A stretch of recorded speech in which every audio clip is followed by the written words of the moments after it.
Welcome. The time is 6:03 p.m. We will now start our meeting of the Mountain View Wisconsin School District Board of Trustees with a call to order.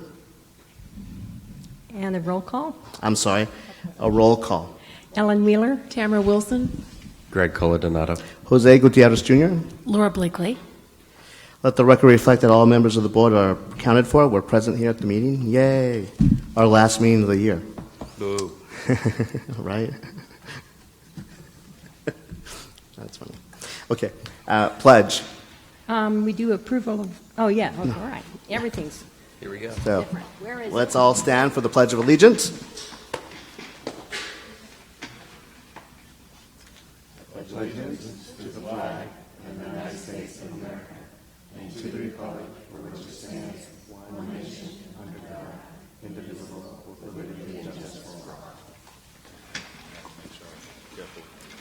And now we're moving on to C, approval of the agenda.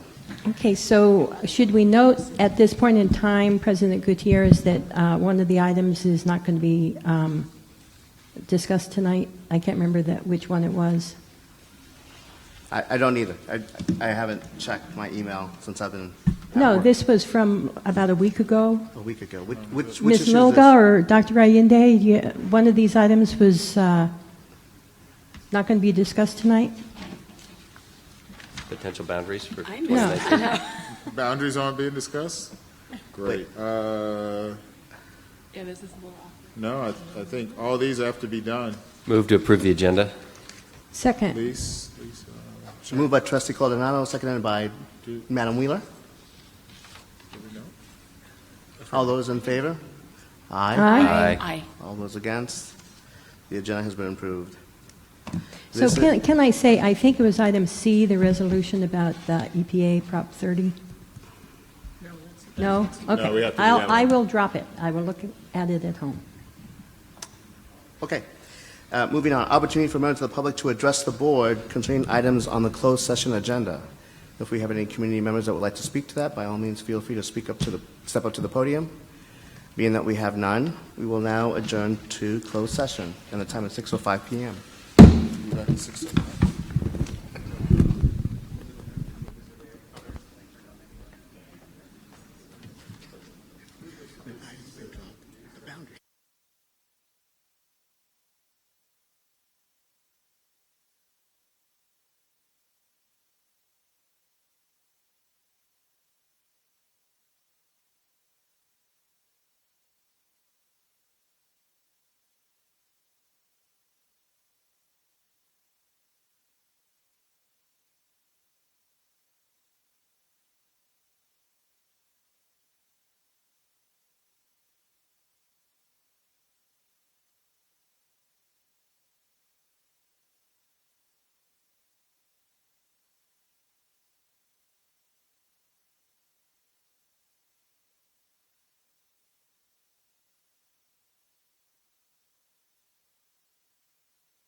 I was wrong. It's $10,000. Oh, wait, no. It's $853 between option one and option two. But potentially more delays and stuff with the one where the kitchen gets moved. But when I was talking with Rob, he said, well, technically, we're doing the exact same thing in Montalona. So we should be pretty consistent about it out. And have you gotten any input? I mean, I can ask at the meeting, but like from Ryan or Gloria? No, Do they have a preference? We try not to do that Okay. as much. All right. Because that's how we ended up with Castro Mistral being $63 million. All right. Well, just because I like something better doesn't, I mean, to me, I'm not living it every day, so.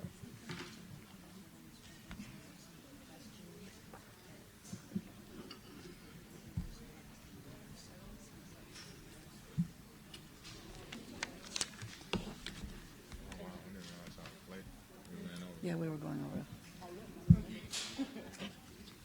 We'll just have to make up time. Yeah, oh, we will. And that couple items were pretty close.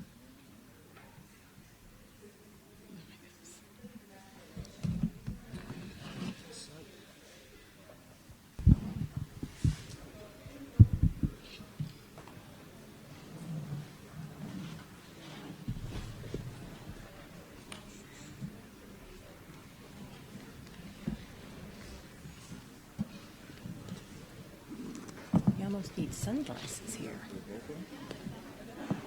I guess so. Yeah. Thank you. Whatever, I'm happy to pass them over if you want, or. Sure.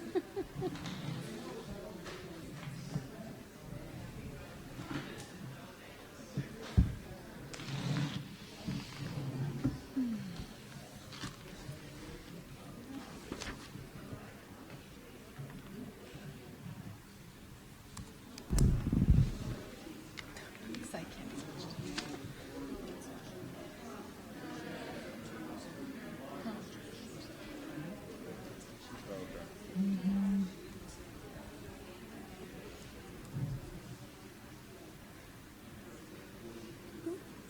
Who does not have this on you guys in the district office?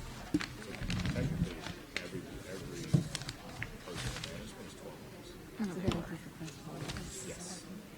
Okay. And then what about like I'm assuming, the janitorial or the maintenance crew, then I may not be considered, No, they're 12 months. yeah, okay. So only And like teachers. Regina and some of those people. Yes. Yeah. So we would do that. The principals are usually not working. The principals are usually probably not working at their schools on a daily basis. They're working home some, but they're sort of working. Yes. So we do 4 days during the summer. Yeah, okay. So we, what I've told the principals is that we need a more flexible process instead of them taking all of July off. It doesn't make sense because there's a lot of prep work. Might have been declaration of need. That's what, I'm rereading this. I think it was, anyway, I told Kathy I'm gonna, that's what I just said to her. I thought, yeah. How can I? But I'm sure from time to time someone's stay when they are needed. Yes. Especially when you're going to be gone for several weeks. Yeah. Yes. Yeah, yeah. Okay. Just curious. Thank you. I don't know. any access to it. Well, we're not, this isn't until the last thing. The time is 6:55 p.m. We will reconvene our meeting of the Mount Mead Westman School District Board of Trustees. I'd like to report that there was no action taken during closed session. We'll move on to consent agenda.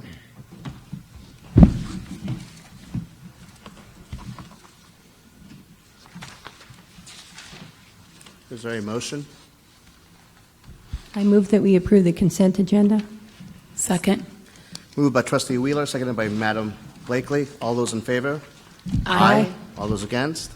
Motion passes unanimously. Thank you, trustees. Communications. Any representative from the employee organization that'd like to speak to the board? Nope. District committees, any updates? Superintendent? I'm just going to say that the application process for the new committees is up on the website. We will be doing more outreach as the summer sort of moves on and we get closer to the start of the year. And then outside of that, since our last meeting, everybody have a safe summer and enjoyable 4th of July. Thank you, Superintendent. At this point, any community comments from members of the community on items that are not on the agenda? Do we have anyone that would like to speak to those issues or any issue? Looks like we don't. Not on the agenda. Not on the agenda. So these that I have here are on the agenda. One has a check mark on not on the agenda. Oh, here we go. Rich. There we go, Rich. I didn't see that. Thank you, guys. Let's see. Getting the guinea pig here. Turn this on. It's on. Oh, it is on. You're just too tall. Yeah, stretch it up higher. Okay. My name is Rich Tanner, and I've lived in the district since 1988. I've had this thing in my mind for some time, so hopefully I'm not repeating myself too much. Over the past 4 years, I've invested a great deal of time learning about this district and its history, going back to about 15 years. One thing I learned that stands out, and I think should be seriously reflected upon by the leadership of our district, and I'll explain it this way. Monday, August 16th, 2016 was a really good day for our district, but it could have been a really great day had certain things been done differently in previous years. It was such a good day because for the first time since 2004, all of the families of our district started the school year knowing all 8 of our elementary schools would remain open for the long term and would be fully renovated. No longer would families be stressed out over the future of their schools to the point where so many of us spent so many hours away from their kids attending meetings, writing emails or speeches, and fearing the latest comment from a trustee or superintendent. The families of Wisman and Slater had a double reason to be happy because they would get a newly built elementary school for themselves, our district's 9th. The reason August 15th was not a truly great day was because all this renovation and construction was not yet done or nearly done by the fall of 2016 as it could have been, I believe, had the district leadership done things differently in previous years. In 2012, the voters handed us $198 million, and yet the district leadership still managed to turn that generosity into a series of battles where various groups of families were pitted against each other trying to protect the future of their school.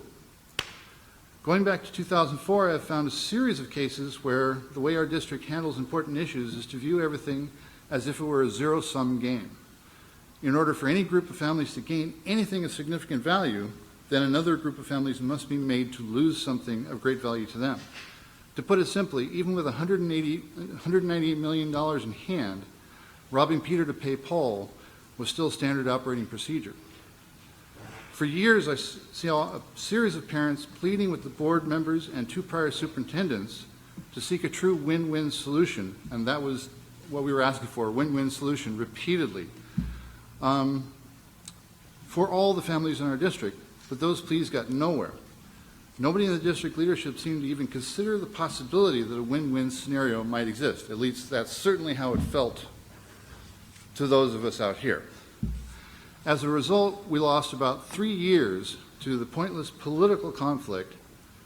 We only made progress to finding the win-win solution once the trustees, the community leaders, and our new superintendent, thank you, finally all agreed not to close any school, but to seek a way to also add the 9th elementary school. Once we began actually seeking a win-win solution, one was found fairly quickly. It is my hope for the future of our district that our leaders learn this lesson well and remember that there are better ways than always robbing Peter to get something of importance done for Paul. Win-win solutions do exist, but you first have to believe in them and honestly look for them. Thank you. Thank you, Rich.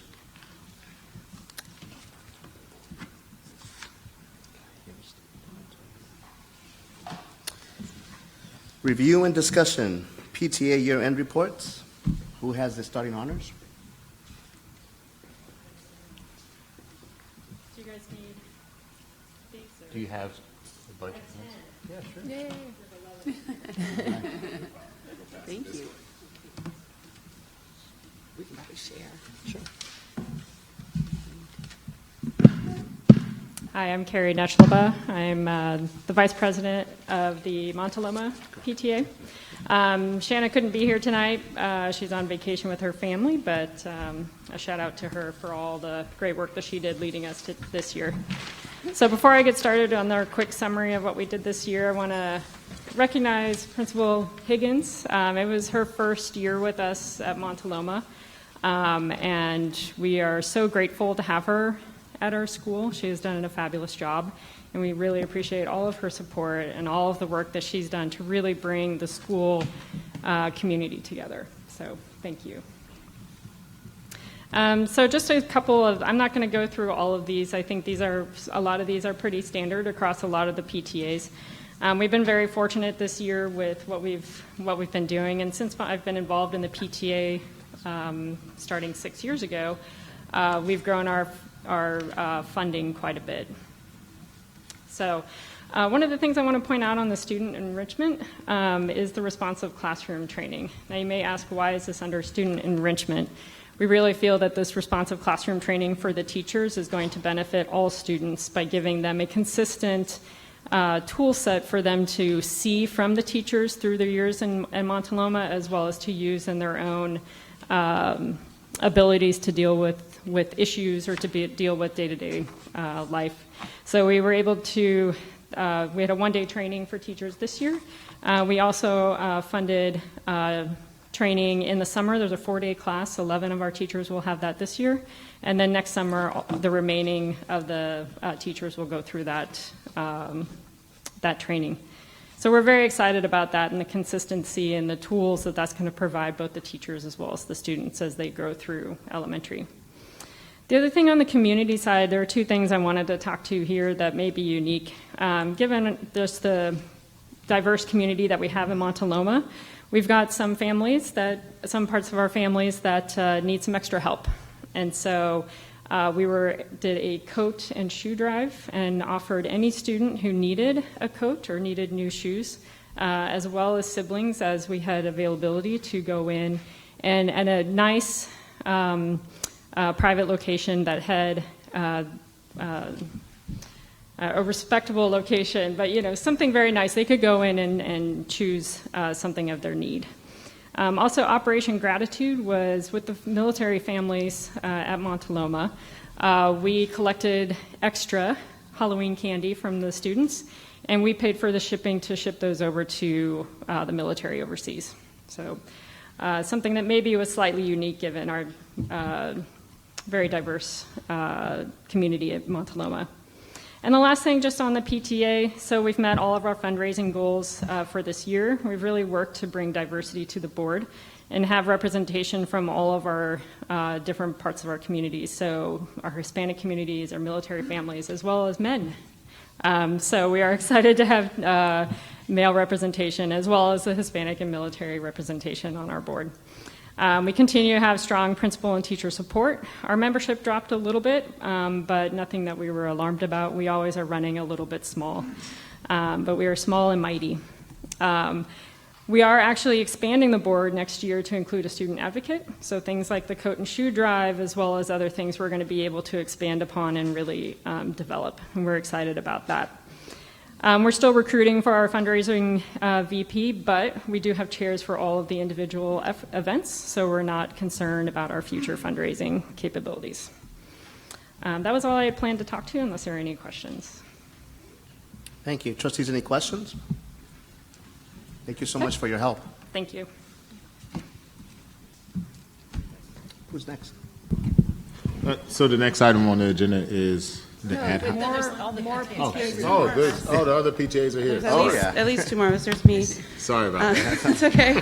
I was told only one was coming. Well, I didn't send my updates to you, but I will email them, if that's okay, after the meeting. I'm Abigail Van Rode. I am the outgoing PAC Foundation chair. And when I was trying to write my accomplishments for this year, I thought, well, at least the school's still standing. And then I thought, actually, the school's not still standing, but that was our goal. So the school's not standing. So I'm going to take that as my accomplishment, that the school is not standing. And that is one of the areas that we worked on this year, was organizing the parent leadership and the teachers and the administration to discuss plans for next year, for our transitional year, when we won't have a garden for our garden program and other space restrictions. So we worked on that. We hosted a packing day at the end of the year to help the teachers with their push, and they were all really well prepared. So it was actually way shorter than we expected, which is good. We hit all of our fundraising goals, which allowed us to continue to fund student learning and professional development for the teachers. And the other highlight I wanted to discuss was, to mention, was that we have worked with the Parent Education Committee has sort of reworked how we talk about our volunteerism to try to encourage every family to volunteer and engage with the school in a way that works for them in a spot where we need parent volunteer assistance. And I will email you this document. Sorry that I didn't get it to you earlier. Thank you. Oh, no questions? Any questions, trustees? Thank you. No. Thank you, Abigail.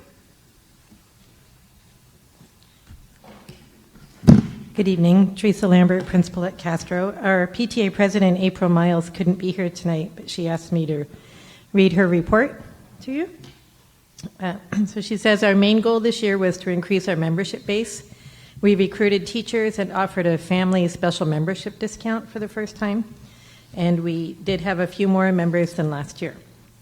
We also wanted to increase attendance at our meetings, which we did accomplish by offering snacks and childcare.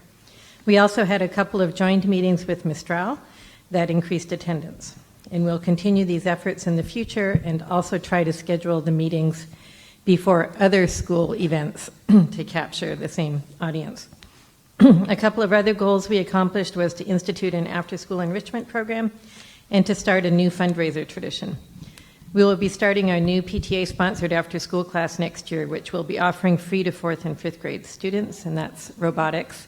That actually came to us as a lead from Mauna Loma that's been having it. And we also had our first annual book fair, which was a huge success that will be continuing in the future. We have new fundraiser and program ideas that we will continue to work on for next year. Sincerely, April Ornelas, PTA President. Thank you, Terry. Any questions, trustees? Thank you very much. Thank you. Mr. Mercer. Hola, ¿cómo estás? Hola, ¿qué Bien. tal? Bien, bien, bien. My name is Joey Mercer. I'm the PTA president from Mistral Elementary School, and I just want to talk a little bit about our successes this year. We had some challenges as well.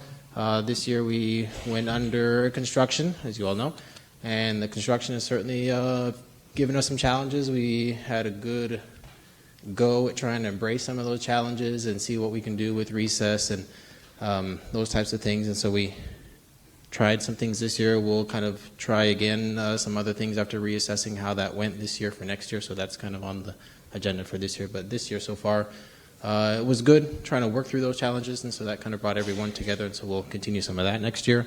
Another big success this year, it's probably the highlight that I wanted to share with you, was the PTA was able to sponsor Spanish language oral assessments for every single student at our school, and that's something we haven't been able to traditionally do. We're going to be proposing to the membership next year to kind of continue that tradition so that we can, with a baseline of that kind of data established, then kind of continue that to be able to track the progress of their language development on the Spanish side that we don't traditionally get to do. Those are the main ones, I would say. If you have any questions, I'd be happy to talk to you about them. Trustees, do you have all any questions? No. Thank you. Gracias, Joey. Okay, gracias. Any other PTA representative or president or update? Nope. Moving on to B, Ad Hoc Committee for Future School Sites, a 5-minute presentation by Dr. Rudolph. And can I say, there's a lot of glare coming through this window and bouncing off the floor. The speakers from where I'm sitting look like they're in, just Silhouette. Yeah, in silhouette. It's very, so if I'm not looking in your eyes, it's not that I'm not interested. It's that I just can't, I can't see you. If we put on our glasses, Yeah. As long as my silhouette is good, I'm perfectly fine. You look really dark from here. I think you're in So- the hot seat. Do you want to sit here? just It would be the same thing for you. No, because look at our faces. Yeah. You're in the light, and the rest of us are not. actually, Trustee Willow, I'm going to be up here for a little bit, so you're more than welcome to take my seat. Why don't Are you? I just, it's still, it's still totally for my notes. Okay. This is better, but it Oh. still looks very black. So actually, this one is the topic you were talking about that we said could possibly be off. So I spoke with legal counsel. Yes. And what legal counsel said is that technically you don't have to form an ad hoc committee For a And that's- submajority. for a submajority. Yeah, in order to go. And so you're more than welcome to form a committee, and in order to form the committee, you would need to determine the time frame.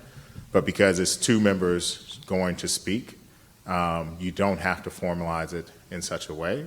And you can provide updates because two of you are attending, and it's well within the Brown Act.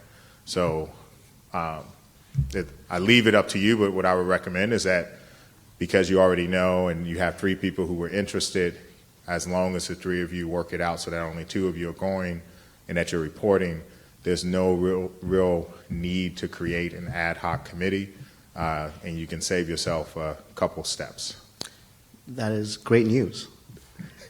So that means it can be a little fluid, like Yes. person A and B could go one time and B and C Yes. a different time. And person A could still go, but would have to sit in the back and couldn't report. Correct. B and C- Correct. okay. The most important thing is as long as you are not working on business and trying to take action as a group, you'll be perfectly fine.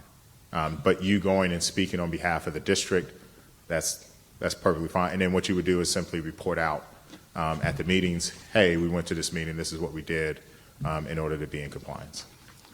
Well, that's great, Dr. Rudolph. Trustees, any other questions? No? Okay. Members of the committee, would any of you like to speak to this issue? If so, by all means, feel free to step up to the podium. Okay. All right. Thank you. Yeah, so I decided I'm just going to stay up here for a little bit. Give Review in myself- action, right? So our first Yeah. issue then will be A, Therakoff Elementary School schematic design, 10 minutes. Yes, so I am going to turn it over to our wonderful architect, Richard Taronis, who's going to go through and talk about the different designs for Therakoff Elementary.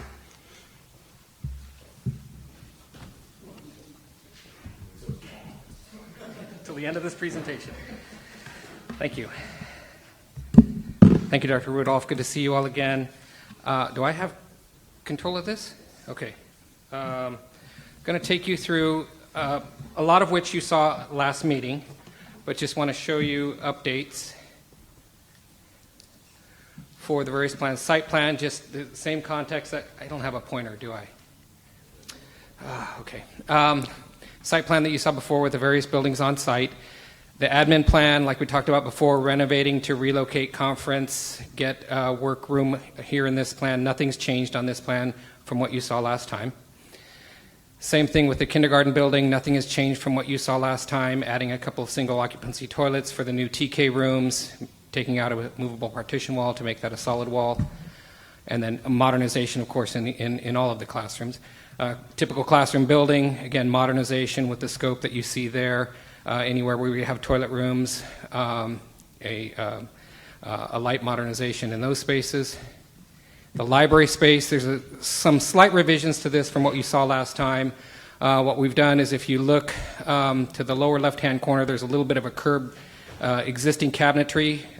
We decided since we need a couple of computer workstations anyway, we can go ahead and keep that section, so we save a little bit there because we can make the rest of the library, again, work by taking out the diagonal demising wall, taking out that other curved cabinetry, creating a large open space. There you see a flexible layout of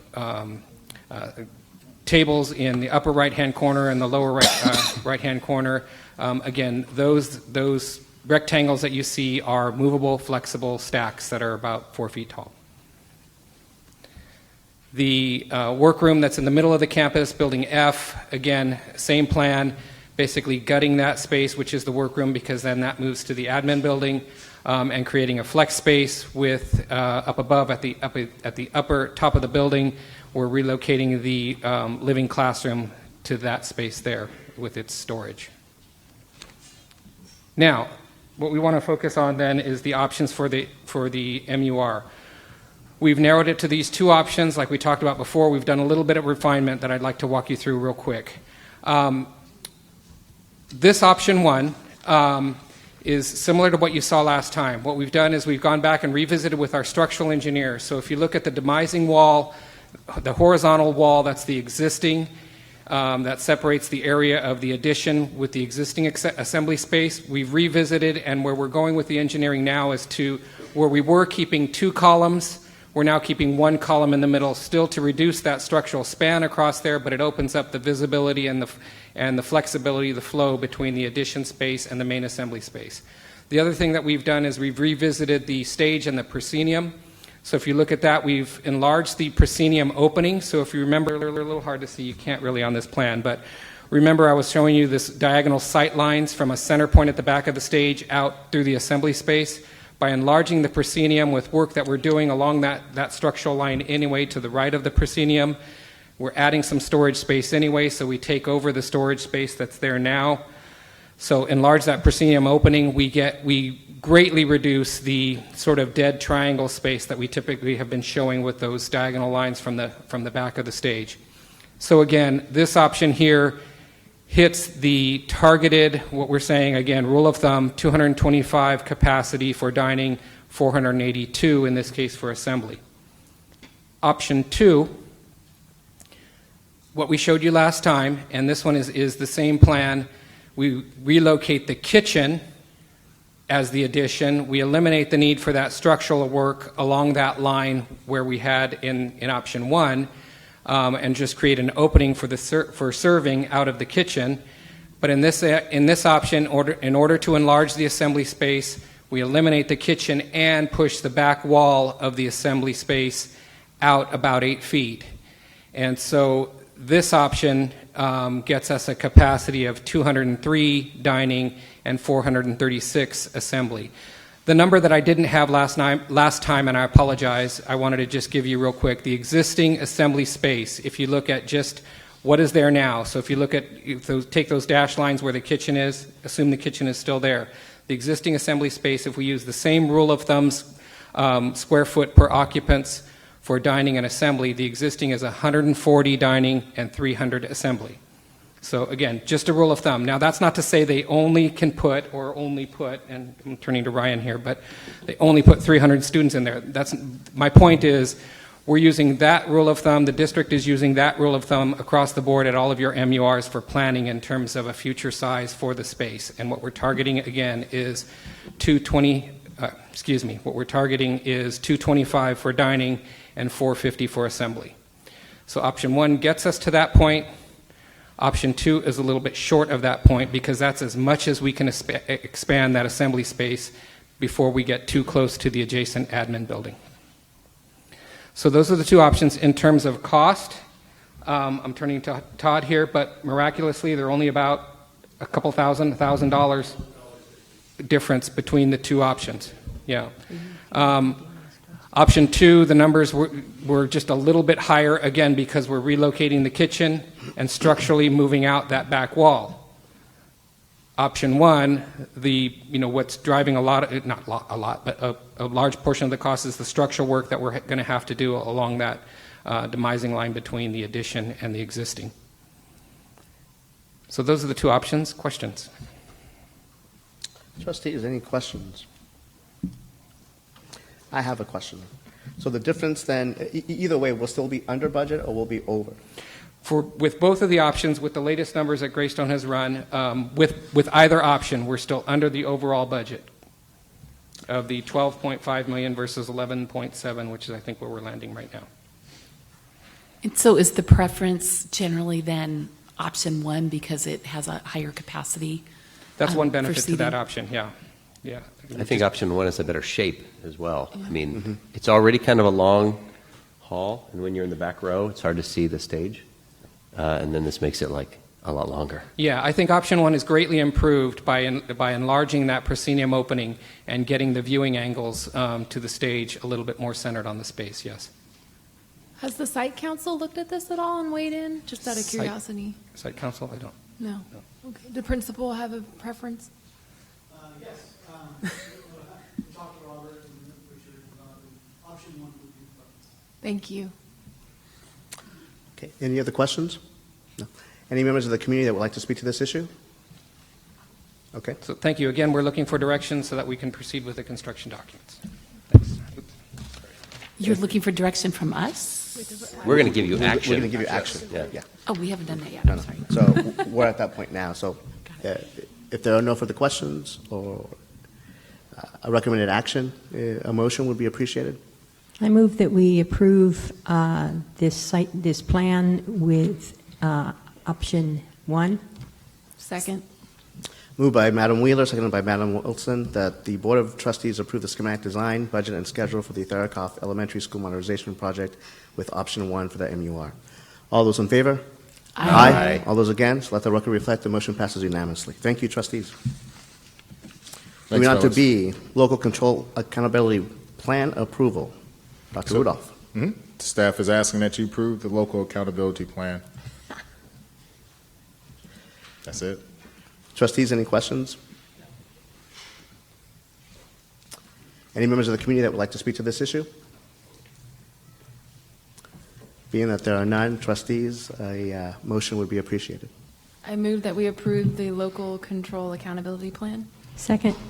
Moved by Madam Wilson, seconded by Madam Wheeler, that the board approve the 2017-2018 Local Control Accountability Plan and Annual Update. All those in favor? Aye. All those against? Motion passes unanimously. Thank you. Moving on to C, Resolution Number 1652.6/17, Education Protection Account, EPA, Proposition 30. 5-minute presentation. It'll take less than 5 minutes. Staff is asking that you approve resolution number 1652.6/17, the EPA Prop 30. Any questions, trustees? Any members of the community that would like to speak to this issue? Being that there are none, I would appreciate a motion. I move to approve resolution number 1652.6/17, the EPA Prop 30. Second. Moved by Madam Wilson, seconded by Madam Blakely, that the Board of Trustees adopt resolution number 1652.6/17, Education Protection Account for the proposed uses of the Education Protection Account funds as identified on the attached list. All those in favor? Aye. All those against? Motion passes unanimously. Moving on to E. D. D was D, yes. adoption. E is acceptance of the Adoption of the 17-18 budget. We haven't done the budget yet. Oh, I'm sorry. Okay. Thank you. Adoption of the 2017-2018 budget. Staff is asking that you take action and adopt with the adoption of the 2017-18 budget. Any questions, trustees? Any members of the community that would like to speak to this issue? Being that there are none, a motion is needed. Can I make a comment before I make a motion, which is for anyone who's watching this either live or on video, you should know that we've had presentations about this in the last couple of meetings. We've had extensive discussion. So this is just the second hearing of these things. So it's not that we're lightheartedly voting for things that, we've already examined these in great depth. And I'll make a motion that we approve the 2017-2018 budget. Second. Moved by Madam Wheeler, seconded by Trustee Claude Donato. Thank you, Greg. It's my pleasure. You're welcome. That's great. All those in favor? Aye. All those against? Okay. The recommended action that the Board of Trustees adopt the 2017-2018 budget as presented has been approved. Thank you, trustees. So the next item, since we're on a roll, is the acceptance of statements of votes and certification of election results for the parcel tax Measure B. Any questions, trustees? Any members of the community that would like to comment to this? Being that there are none, I'd appreciate a motion. I move that we approve the acceptance of statement of votes and certification of election results. Second. Moved by Madam Blakely, seconded by Honorable Greg Colantonado. All those in favor? Aye. All those opposed? I'd like to make one more statement, just to thank everybody on the board and in the community who helped us, make this parcel tax successful. The recommended action that the board accept the statement of votes and certificate of election results and declare the totals to be the final results of the election for the May 2nd, 2017 parcel tax election has been approved. Thank you very much, trustees. Moving on to F, district response to the grand jury report, show me the money. Yes. School partial tax exemptions for seniors and homeowners with disabilities. So as you know, our current parcel tax is expiring. There was one complaint filed in Santa Clara County, which is what netted this report. They examined every school district that had a current parcel tax. Through the process, they wrote some findings which we have responded to. But I want to take you through a couple of the points. The first one is I want to remind everyone that because when our last parcel tax was passed, there were actually different exemptions that existed compared to now. And obviously, 8 years ago, technology was a little bit different. And so some of the items that they have on there in terms of the application process and stuff will be amended as a natural occurrence of the new parcel tax that's coming. The second one is that there was some of the requests about the website. Currently, our parcel tax, actually everyone who is exempt, who made to qualify, so this is senior citizens, will automatically be exempt on the new parcel tax. We know who they are. We do, and that exemption will run continuously. We do an audit almost at the end of the parcel tax to make sure that if the house is turned over, that we've sort of captured individuals. They can, there is a link on our website. Our new website has it under district business. We're going to look to see if we can edit it just a little bit.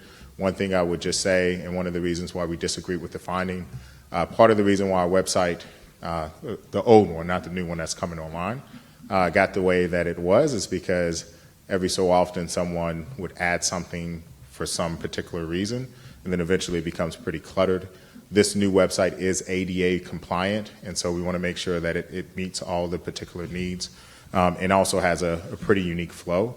You can, through the Google search, find parcel. It is listed as parcel tax and get to it immediately.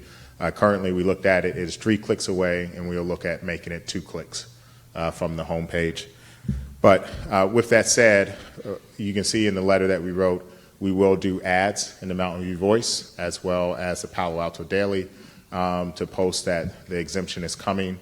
We typically do that in May, or the tax comes out in June, so we will send it out in May. The second thing is that we do allow them to either phone it in, they can call us, they can mail it in, they can bring it by proxy, or they can bring it in themselves. So we have multiple ways that a person, as well as submit it electronically. And we will continue that particular practice. We've had a lot of seniors who have come in recently to make sure. And again, those seniors will automatically be exempt for the next one, pending the audit that we will do. So we feel pretty good about where we are in terms of the parcel tax, which is why we put our findings there. But this does come from the board.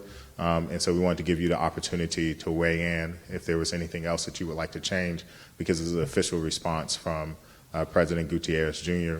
Back to the grand jury. Thank you, Dr. Rudolph. Trustees, any questions? Any members of the community that would like to speak to this issue? Okay. I just want to say that I hope we continue to make it as clear and easy as possible for people who qualify for exemptions, and that includes the SDI, which I think isn't on the form for the old tax, even though it was one of the grounds for exemption. So yes, it will be. Dr. Clark is currently working on the new form.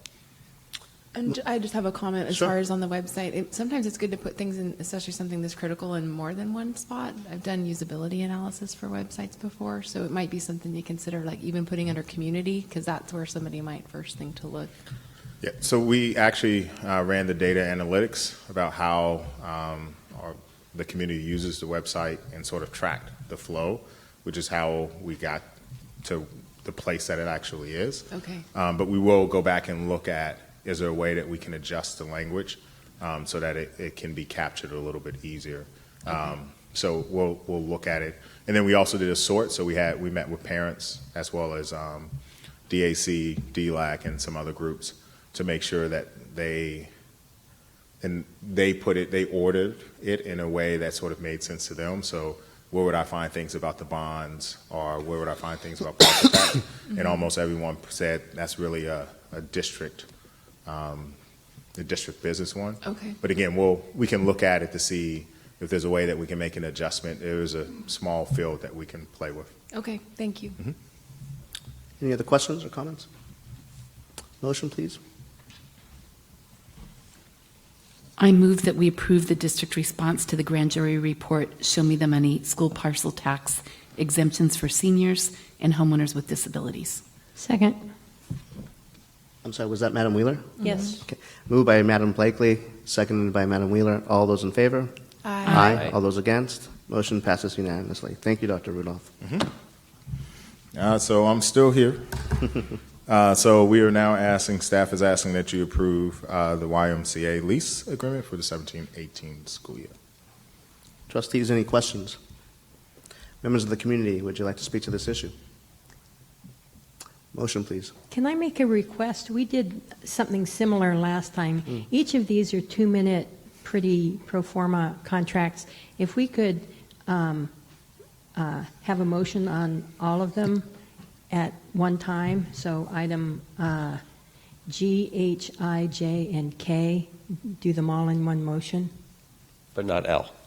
Not L, correct. Good, and save me a 100-minute presentation. Did you want to include the chalk one in that? I said check, yes. So G, H, I, J, K. So it'd be YMCA, lease agreement, YMCA for summer camp, check, fee proposal, declaration of need, and agreement with Santa Clara County's for school-linked services. Yeah. If you'd like to make a recommendation. If you're leaning towards doing that, I'll let you all make the motion, and then I'll just quickly ask if there's any community feedback or if there's someone that'd like to speak to any of those issues. So I move that we approve items G, H, I, J, and K, all of these 2-minute contracts. Hello? Second. Moved by Madam Wheeler, seconded by Trustee Coldonado, that we approve G, H, I, J, and K. All those in favor? Wait, you were going to ask for community comments? Oh, that's right. Thank you. Good. Sure. Are there any community comments to these issues? Either G, YMCA of Silicon Valley lease agreement, H, YMCA of Silicon Valley agreement for summer camp 2017 food services, I, check fee proposal for 2017-18, J, declaration of need, or K, agreement with Santa Clara County for school-linked services. Actually, I have a question about the check fee proposal. That's a different amount than what is in the budget. Yes, ma'am. But we would expect to include the increased in the, is it first budget revised? Yes, ma'am. So in the Okay. first interim, we would make the adjustment then. Thank you. And if there are no community comments, let's vote. All those in favor? Aye. Motion passes unanimously. Thank you, trustees. Thank you, Madam Wheeler. And I made a request to you as we were walking in between closed and open. I'd like to request a break before this 100-minute item. Sure. We will take a quick 7-minute break. The time is 7:34.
Trustees?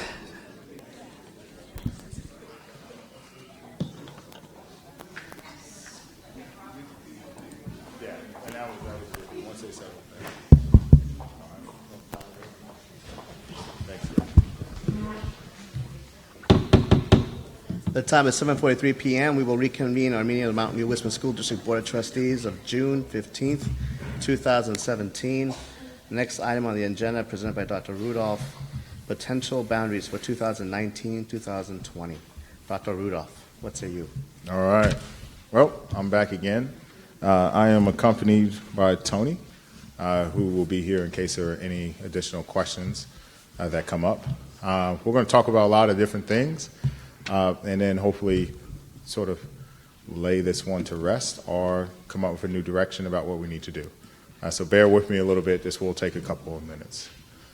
So as you know, we've been, for the last 18 months, we've worked with the SAATF, a group of community members, staff, and parents who wanted to help us sort of solve this problem of how do we open a new school while at the same time address other concerns, overcrowding, which we saw earlier this year, as well as address the priorities that were given to us. And so just bear with me. It was keep the military families together, reduce the number of crossings to major thoroughfares, reach an ideal student number for each school, which is around 450, reopen Slater, avoid non-contiguous boundaries when possible, and sort of give a priority to neighborhood schools.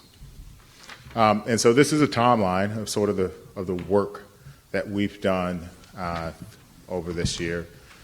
It sort of speaks for itself in terms of the amount of community meetings we've had. We've used them in different formats. Recently we did the thought exchange, which the website is currently up. I just sent you around 5 o'clock the summary report, which we will also post on the website for people to see. And I will talk about a little bit in this presentation. We've had community meetings at every single elementary school all at once. We've talked with it with PTA presidents. We've talked with it at DAC. We've talked with it on sort of ad nauseum. So I think we've done a pretty good job of getting the community involved. On the thought exchange process, we had 708 people, which I'll talk about, which is a really high number considering we had 100 and something who showed up face to face. And so we're currently here now to see what our next step is. And we do have another task force that is sort of waiting in the wind in the event that we do pass a boundary recommendation. That one will then move to enrollment task force. And I've looked at, currently I think there are 24 applicants, and some of them actually are members of the SAATF. And I just want to say before I go in this, before I forget, I know that several of them are here. They spent a lot of time not only with myself, they spent time with each other. They were representatives of the community. I think some of them, if they could go back again, they would realize that what they were signing up for was a very public process, which means that they got to meet all of their neighbors within their community. Some that was probably desired, and some it may not have been. But they really did an amazing job, and I cannot say it enough to say thank you to them. And so if we could just, publicly just give them a round of applause, those individuals who were here. And what I will say is that it was a hard task for them. I know we had some philosophical debates throughout the process. I know there's still some philosophical debates that are still out there. But to that end, they did an amazing job with what they had. And they worked with Tony. They spent their weekends. They spent their nights. And some of them have been on this task. If you include the BATF, they have been doing this for over 2 years, and that's a pretty long time to be dedicated to this. So it's just an amazing feat to work with a community that's really involved, as well as staff members who represented underrepresented schools. So let me put some context into this. And there's a couple of things that we're clear about. We know that we have some schools that are sort of overprescribed and are over-enrolled, and there are some schools that are under-enrolled. And we haven't really adjusted boundaries, major boundary changes, since 2006, which is actually the closure of Slater. And the irony is that 10 years later, 11 years now, we are now back to reopening Slater, although a very different version of it. And this is now the second task force to work on this issue. I think the biggest difference between this task force and the last task force is that this task force didn't have to try to propose a solution to the board in terms of opening or closing Slater. The board did a wonderful job of making a decision and saying this is what we're going to do. But there are some things to consider. And so I know that we have some community representatives that are going to be speaking here. And I want to just say that throughout this process, it does impact every single community. And to be honest, not every community member is going to be happy. It is kind of hard, and I do not envy the position that you're in terms of making adjustments and trying to address an issue that is really pertinent. We saw a couple months ago where there were parents who were upset that I lived near my neighborhood school and I couldn't attend. And then, of course, when I first got here, it was the exact opposite, which is I live near two schools, and I can't attend those because both of those are closed, right? So this is one of those issues that sort of tugs at our emotional hearts, and this is a tough one. But throughout this process, one of the things that I've noticed is that not every school has the same drawing power either. And it's for various reasons, whether it is the history of its performance, whether it is the reputation of the school, which sometimes precedes it, or perception. It's kind of an interesting thing. And I want to say this. We're going to have to address that issue. There is no way that we can move forward and offer schools to every single community when community members are choosing not to attend a school that is right next door to them. That is not something, as superintendent, it is not our approach. It's not something that I'm proud of. And I know that the principals, both of whom are here, would say the exact same thing, that their staff works really hard every single day to provide a great education, and they work tirelessly also. And so we need to work on improving the drawing power of schools, because I think that's a part of the concern about some of the boundaries. And so the other thing to consider is that this is a different board than when the SAATF started. And it's okay that it's a different board, and it's okay for the priorities or the objectives to sort of differ, to change from this point on. There's nothing wrong with that whatsoever. We've seen that over the course of the year. Boards change, priorities change. There's nothing wrong with that. But it is something that I think should be discussed. It is something that we should work through. It is something that we should look for resolution to. The other thing I would say is that site utilization is obviously a concern. We have some sites that will now be under-enrolled in terms of the maximum capacity of site. And we have some sites, Slater is a good example, that will open, if everything goes as projected, that will open at capacity on day one. And so that is something that we have to consider. And then the last thing I would say is that regardless of what the decision is, we do need to consider the expense, the time, and the ability to attract more volunteers. And when I say expense and time, is the expense to fly Tony here and to work with us remotely. It is the time of staff who will, work behind the scenes and sort of crunch numbers in order to turn them around quickly. And then it is also, I commend the members of the task force who have been doing this for over 2 years, as well as yourselves who have been engaged in this process. It is a very daunting task to take that into account. So those are just things that we just need to consider as we're sort of moving forward. So I want to talk about, as promised, I wanted to give you some feedback about how people were, sort of felt. So the first thing is, as I said earlier, 708 people actually participated in the boundaries. It is actually very good representation across the schools. So for instance, Therakov had 32 individuals who were engaged, and if you compare that to, I'm going to use Mistral, they had 45. And so what that shows is that using a different method to reach out to people worked and was able to get a little bit more results.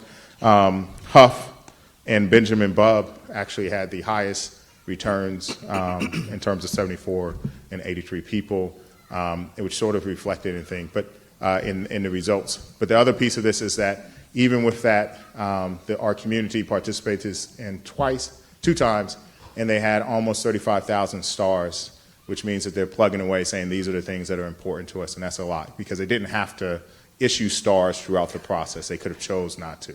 And I know that some of you got we all got the emails, some of you did it, so you know, like, after a while, you're sort of starved to death, and you're like, man, I wish this would end, but again, I think that's a testament to how important this topic is to our community.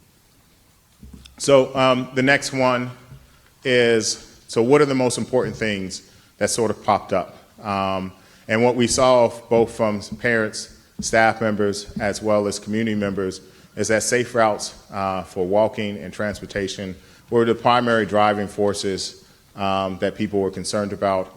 And then community members discussed things like planning and decision-making, and really, to be honest, planning and decision-making as well as grandfathering, most of that means both of those were pretty much the same. There is a large group of individuals who are concerned about the grandfathering, which will be tackled by the next task force. And that was one of the big things that themes that have came out.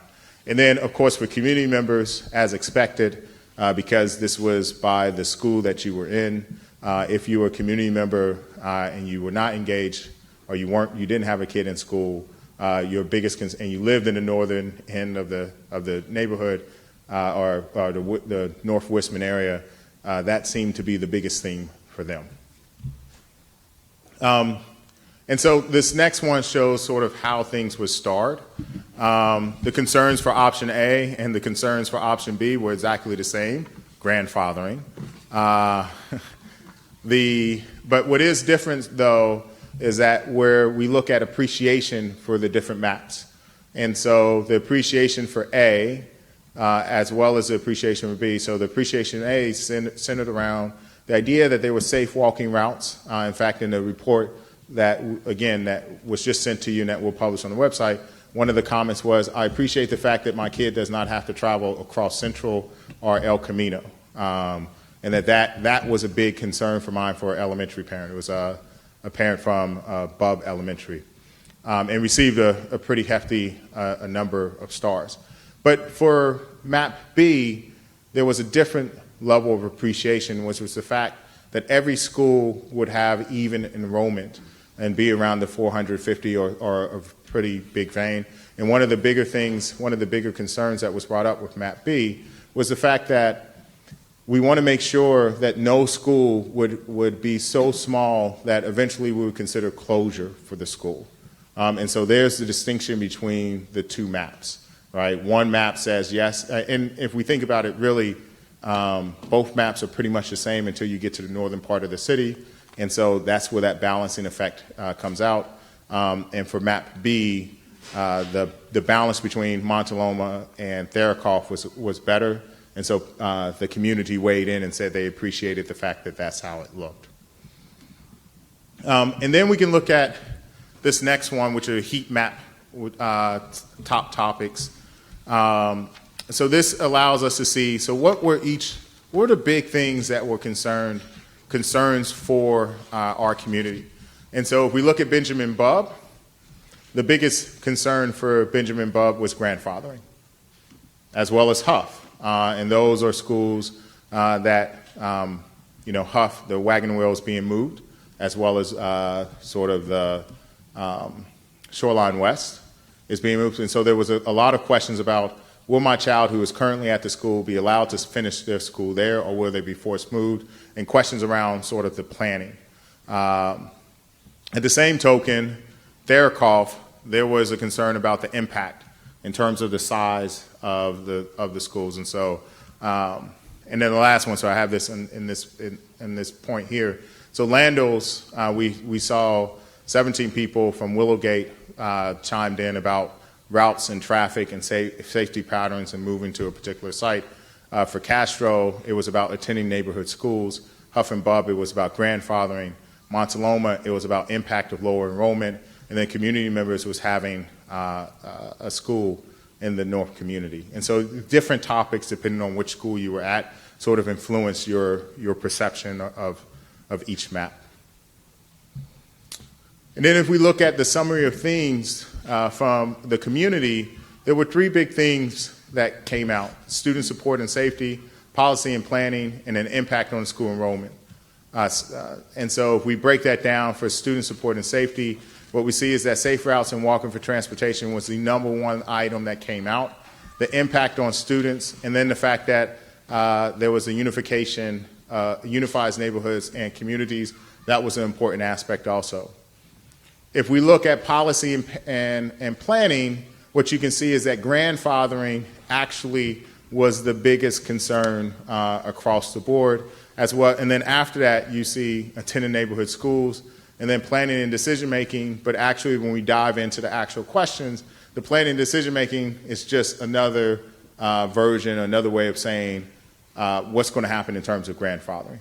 Again, which will be discussed during the enrollment priorities. And then the last one is the impact on the school environment.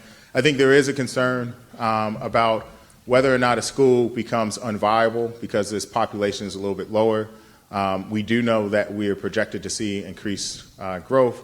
We also know that the North Bayshore project will produce kids at some point when it matures. And we do have space. We have some space that can handle the growth. But at some point, we're going to have to address this issue again because of the North Bayshore project. And to be honest, the North Bayshore project is its own animal altogether.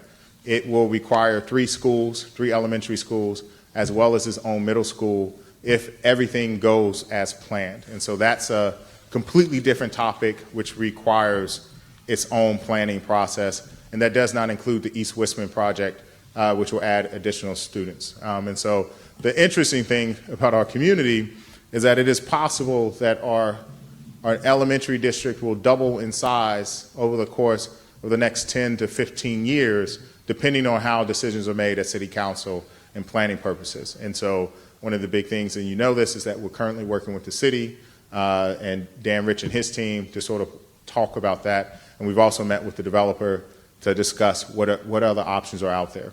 So we are sort of on top of that. But when we look at the appreciation, it becomes pretty clear that for what is appreciated about option A versus what is appreciated about option B are two different things. It is overwhelming support for student support and safety, obviously policy and planning, and then what you see is for option B, it changes to the impact of school enrollment. And again, it's because option B actually has a little bit more even balance in terms of the maps for students. So that's how the community felt for map A for the task force. And I'm not going to read every single bullet. This was in the presentation, the original one, as well as in the updated presentation that you have. You know, it does fit the requirements that were given. It does keep Shoreline West together. It does keep Slater together. There is some concerns about its impact on Castro and the increasing poverty level that may occur, which we'll talk about. And there was a concern about combo classes that may be needed at the smaller sites in order to sustain that site until growth catches back up with it. For map B, it considered the pros of this, according from the SAATF, was, hey, at least we address, Slater won't open at capacity. We'll still have some space in order to deal with. And then it also sort of minimizes the impact on Montaloma and also grows Theracol. But they also were very clear that it did not honor the board's feedback that was given to them about keeping certain communities together. So they were very aware of this, and I'll tell you how they voted in a little bit. So the next part was there were some questions that occurred. And so we wanted to look at this, and this is an academic exercise, and I'll talk about the implications of this exercise and what I would recommend if this is the route that we want to go moving forward. So there was a concern about Willowgate and having that stay at Landos. And then it also was, how could we diversify Castro and deal with that particular concern. And so what Tony and I did is we sat down one day and we just played with the map and we drew lines, and we also presented different iterations of this. This is the first time that this whole map is being shown to the public. It is in the updated presentation, which we will upload to the website. But it's just, this is not a new scenario. It is just to say, if we took in the questions that were raised by the board, what would this map look like and what would be its impact? And what we see here is that the school sizes would actually change. This is in the paper version that you currently have. And so Bub would continue to shrink. It would drop to 340 students. Theracroft would grow to 279. And then your largest school would actually become Castro, which is 491 students. And then Montaloma would also grow and would be 480. And then Huff would pretty much remain the same. And so there's a couple of lessons that we sort of picked up from that I want to address, which is if the goal is diversity, then it's going to be hard to on a fly to diversify Castro without gerrymandering the city. And here's a couple of things I want to say. So the first one is Sutter versus Bollinger is very clear about emissions in schools. So it's a Supreme Court case that talks about that you need to make sure that when you're drawing emissions, which actually does apply to K-12 schools, because Louisville, who continues to do a desegregation plan, even though they have been cleared by the Office of Civil Rights, had to redo their whole process. And so what it says is you cannot use race as a sole determining factor in order to do emissions. This one was at Michigan. And so what we would need to do is come up with some new criteria by which you would like to look at. And race can be one of the criterias. There are also, and I tried to find the name of the Supreme Court case, but there's just one that just came out, which was in North Carolina, and it was the gerrymandering of political districts in order to fit a particular demographic. And essentially in this case, what they were doing was they were isolating the African-American vote in North Carolina to smaller districts to assure that they could continue a Republican stronghold. And so in a 5-3 vote with Justice Clarence Thomas, of all people, siding with the liberal court, which is a pretty rare thing that actually occurred, and Justice Gorsuch actually abstaining in this one because he said that it came before him. They actually said that gerrymandering was something that shouldn't be done. And again, it's on the same premise that you must use a different criteria outside of race in order to diversify, in order to draw a particular boundary. So what does that mean for us? What it means is that the same thing that happened in Louisville public schools would happen to us, which is that we would need to make sure that the criteria that we use in order to do diversification at particular sites would meet the legal standard to go. And so we could use things like socioeconomics, we could use race, we could use distance to schools and other things as a proxy in order for diversification, but what we can't use is one particular thing. And in the case of this previous map, Tony and I only used one particular item, which was we looked at Hispanics, and we used that as a proxy for other things, right? So we made some assumptions, unfortunately, about a population in order to see how we could diversify the school. And so we would need to just, I guess what I'm trying to say is we would need to come up with a set of criteria in order to do this. It does drop the enrollment above considerably. It does conflict with SAA original directives, which came from the previous board. But if this is the direction that we would go, what I would suggest and what I would urge the board to do is simply to delay the vote and to provide new direction and to either A, allow the SAATF to continue their work. And I will say that there was interest from the beginning from members of the SAATF to consider this as part of their charge to tackle the issue. And as I told them from the beginning, that socioeconomic balancing, racial balancing is a policy decision, and that lies with the board. It does not lie with a task force. And so that is a conversation that the board has, and that was not the direction that was given to me. So I was very clear about that in the beginning. But if that's the direction that the board would like to go, then what I would recommend here is that we delay the vote. We revisit the parameters, and that we allow for some creativity in terms of the maps, and see what we can come up with. And then we would gather community feedback to see how those maps shake out.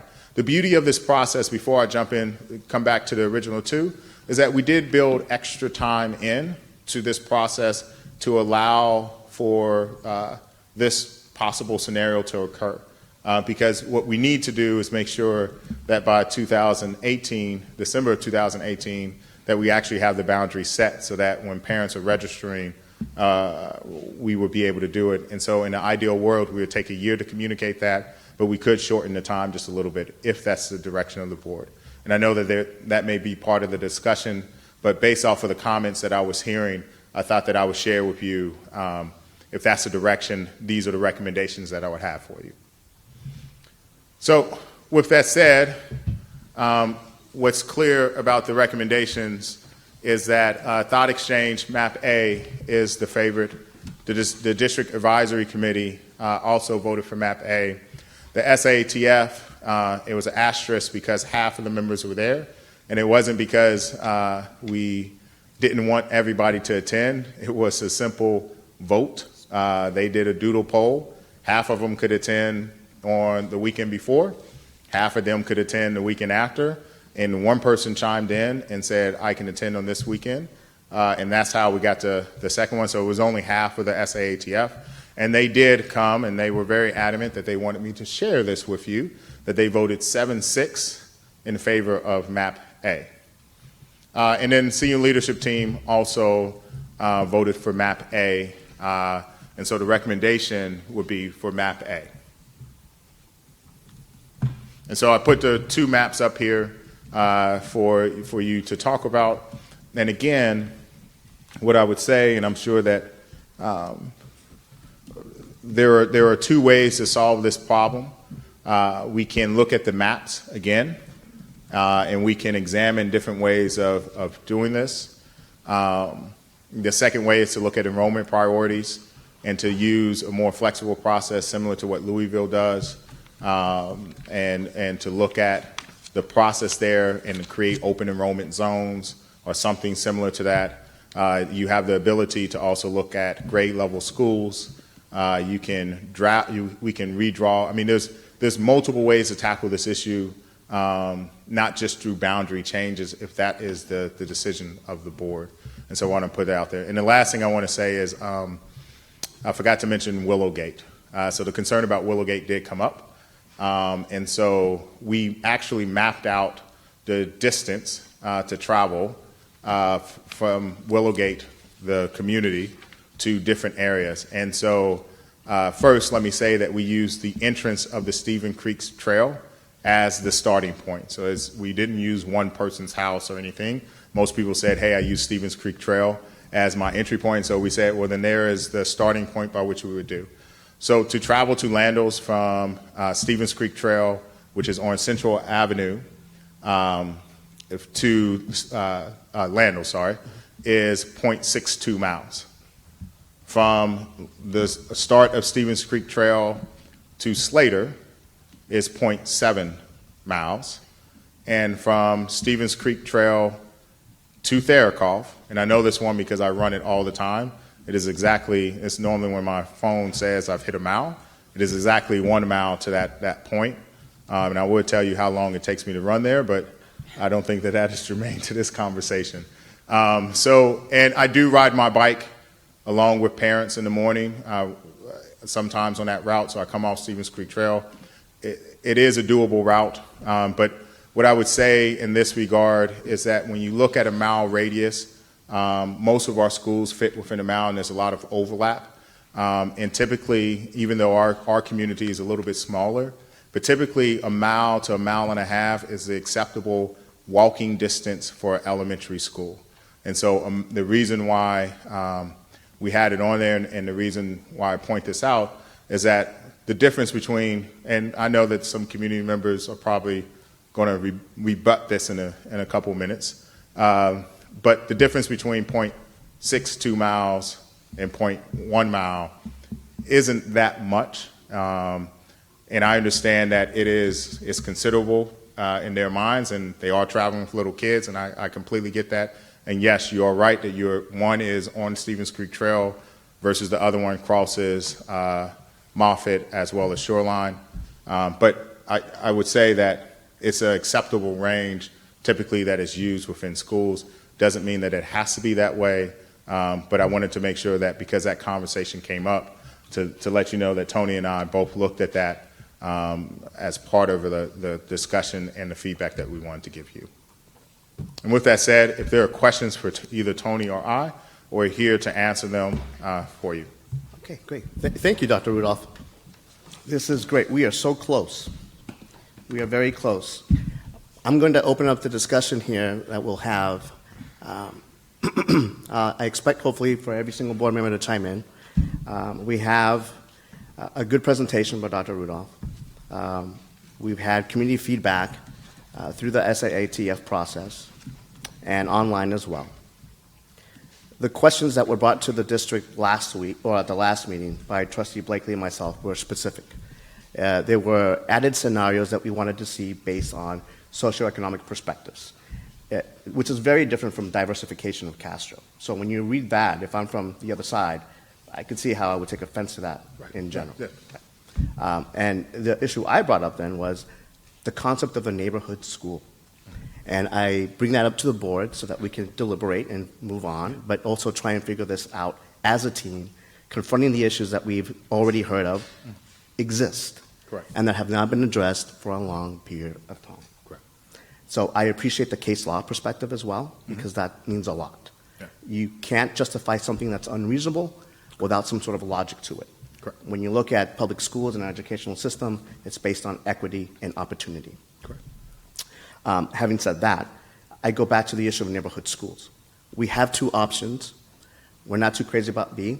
It sounds like we're in favor of A. So my question then is, if we go that route, is the board interested in thinking about looking now at this as a starting point to address these other issues? Or are they comfortable in leaving it as is? And if you leave it as is, in my opinion, then you have a double standard. What is right for the Slater community is different from what is right at Castro. When we opened up Slater, the premise was to have parents walk to school with their children. Yet, I don't have any response back from those closest to Castro to tell us why they don't want to do the same. That's a double standard.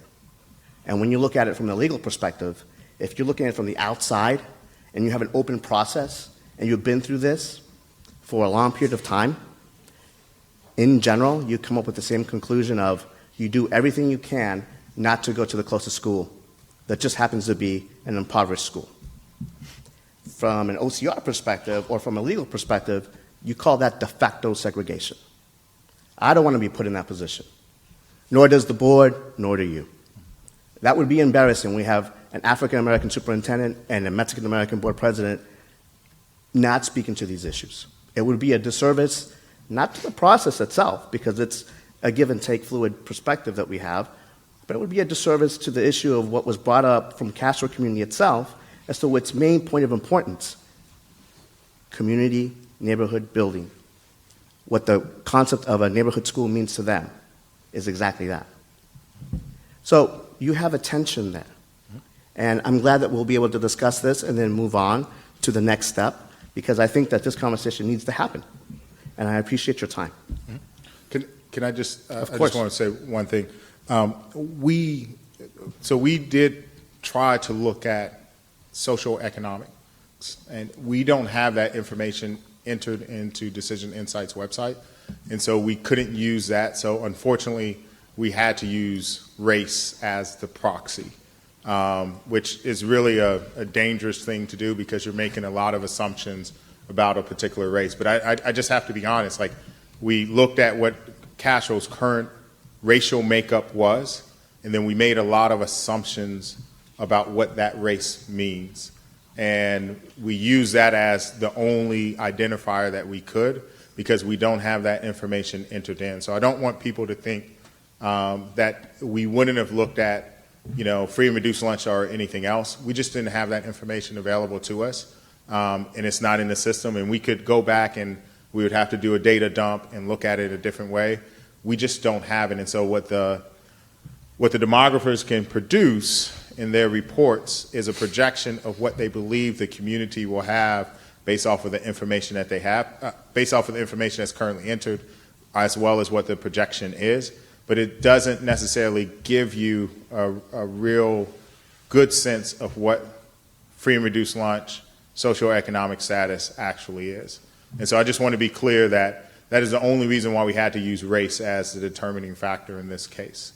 And I thank you for that clarification so that the members of the public here and those who are viewing this or members of the media who are here as well understand the full spectrum of what we're looking at.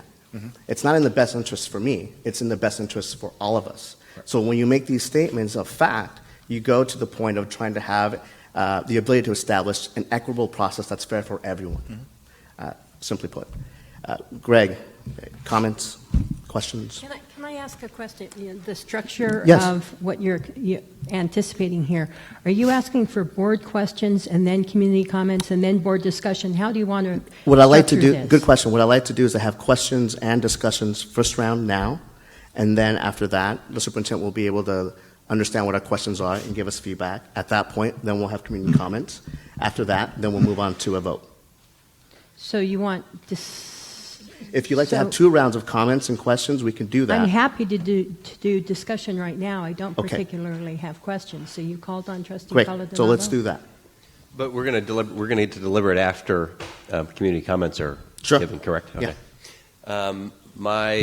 Okay. I want to respond to the point you made about how some people live near a school but don't want to walk to it, right? You said that, right? It's your experience or your observation that in the Slater neighborhood, people say, we have a school here. Why can't we just walk to it and go to it? And that in the Castro neighborhood, there's people that could walk to it but don't want to go there. Right. And that is not good. It's been my position for a number of years that I'd like to make all our schools good enough that based on the academic achievement of the students at them, that people anywhere in Mountain View would be happy to walk to the school nearest them because it's the most convenient and they can be confident their kids will get a good education there. And some of the numbers I've seen for progress at some of our schools, improving academic results has been good. And so I think that this may be a problem that we solve through all the blocking and tackling that a school district should do. Hiring the best teachers we can and training them as well as best we can, and hiring the best principals that know how to develop teachers and school culture, and get all our schools up into the green, if you will, and out of the red or yellow. And so I'd like to see us do everything we can in that regard before we try to get people to go to schools that they currently are skittish about for whatever reason. I think that if all our schools had excellent test scores, that people wouldn't want to travel miles to some other school when there's one around the corner.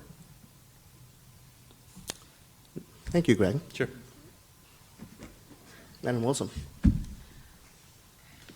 I'm not really sure where to start. This is questions or are we at comments? Whatever you want to do.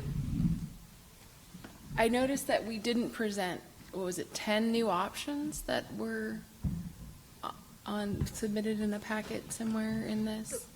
Correct. Okay. You're talking about the variations of Castro. Yes. Yes. In any one of those variations, in your opinion, would those types of changes do anything to improve the achievement gap at that school?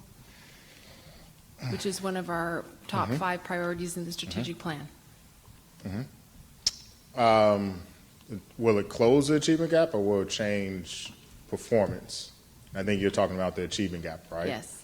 I think the achievement gap is its own separate issue, and I think that is best tackled through talent and through support and through the work of staff, as well as wraparound services, which we are currently employing. So I do not believe that is going to close, that drawing a boundary line is going to close the achievement gap. I do want to caveat it with one thing, though. And this is one of the things about educational research that is kind of interesting, right?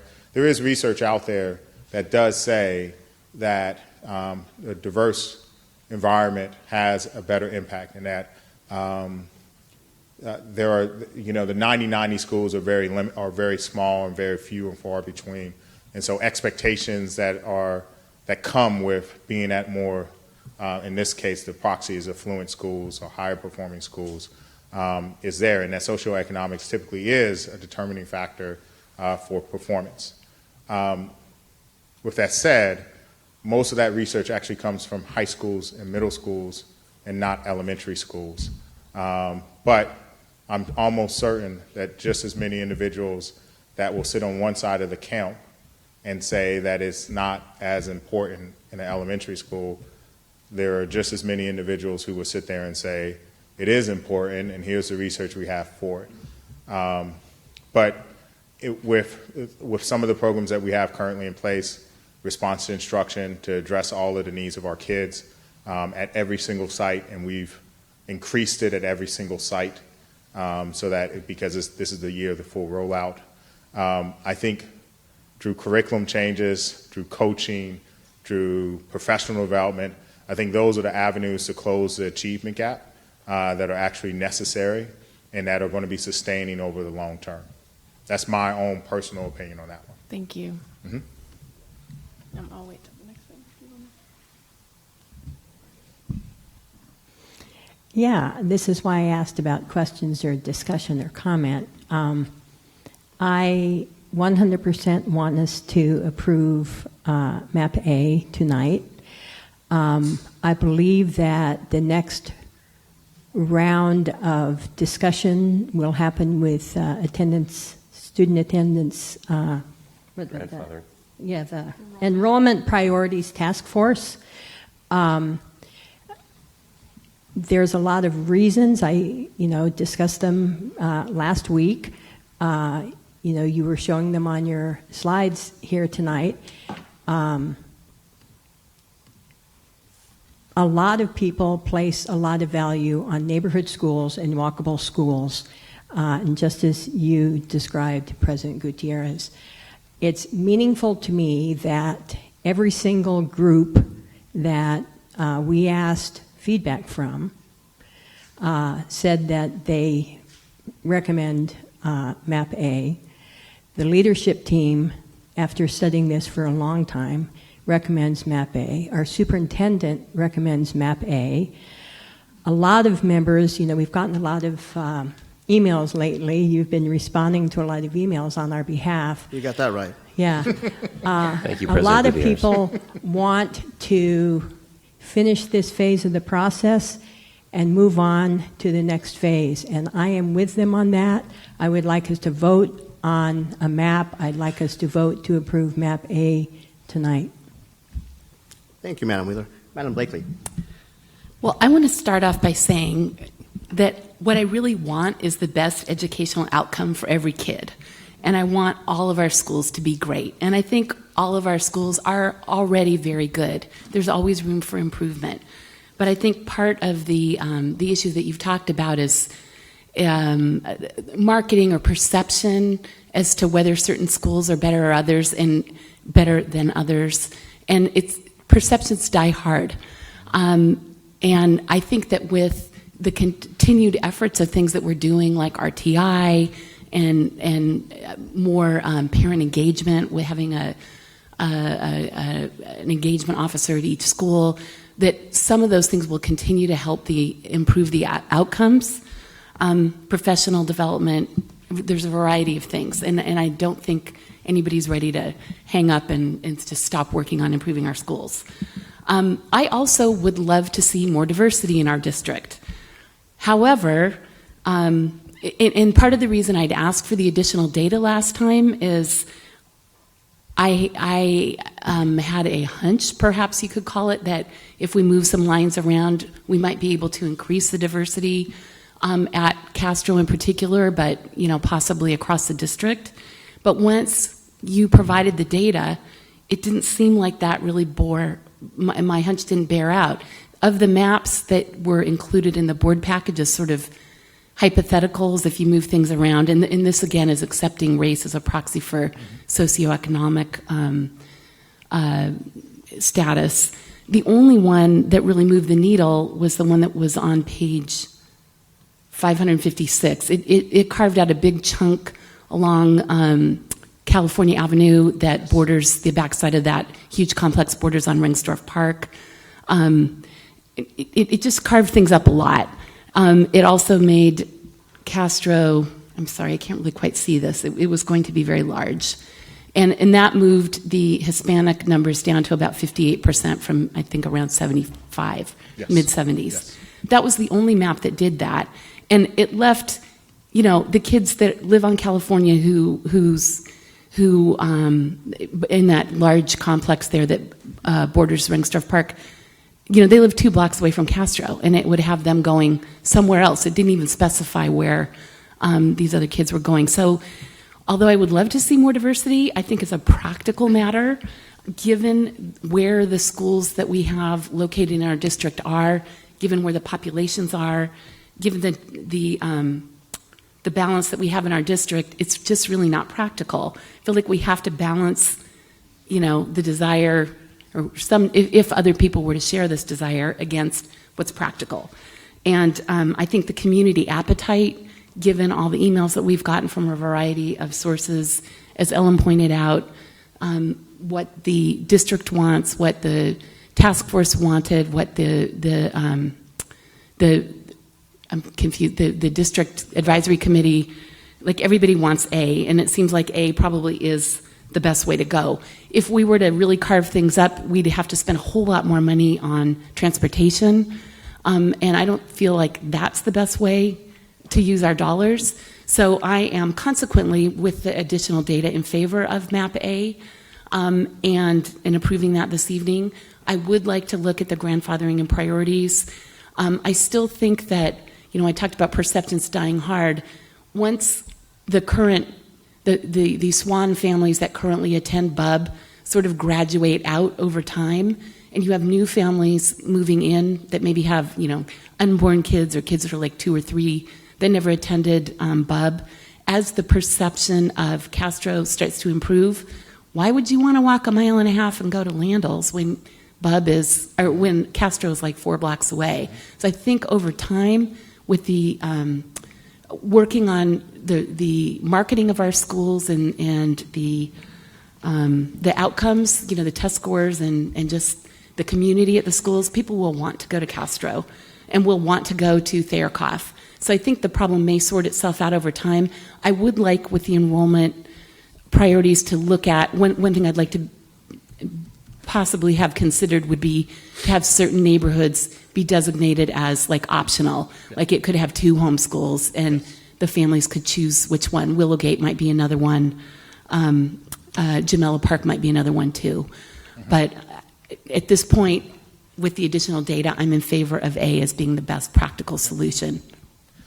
I do want to say, I think, and this sort of goes to the illusion of what both President Gutierrez said, as well as what you're referencing right now, and I sort of talked about. There are 2 issues here. The first one is drawing powers of schools. I know when we were starting the strategic plan work that a conversation came out, and as well as members of the SAATF discussed the possibility of having open enrollment at sites and having specialized programs at particular sites. And so I think it is worthwhile for us to invest or to at least look at that and see how we can increase the drawing power at some of our sites. And then I also think, to your point, in one of the districts I worked in, which is that you can create zones with priorities that if you live within a certain distance of a particular school, and of course this has to be well thought out and we need to look at places that do it, that you could create a zone that if you're within a certain radius, you would be allowed to travel to a particular site, and that you can use that at the beginning stages along with some other things to sort of draw people to schools that may be a little bit closer to them. And that could be the next stage of the process, is definitely something that we can look at in the enrollment priorities task force. And we also can look at some other creative options too, not just outside of that. I mean, things like Huff and Bub are pretty close to each other, and whether you can, in North, Middle, and South schools can have the ability for open enrollment. I mean, there's a lot of different options and variations that are there that could also tackle this goal and allow parents options that they didn't have currently because our schools were overcrowded. Thank you, Dr. Rudolph. So just in conclusion, I'm going to wrap up my part. So in this case, I appreciate that explanation, because reality is, notice, and I want everyone to pay attention to this point, because it's pretty simple.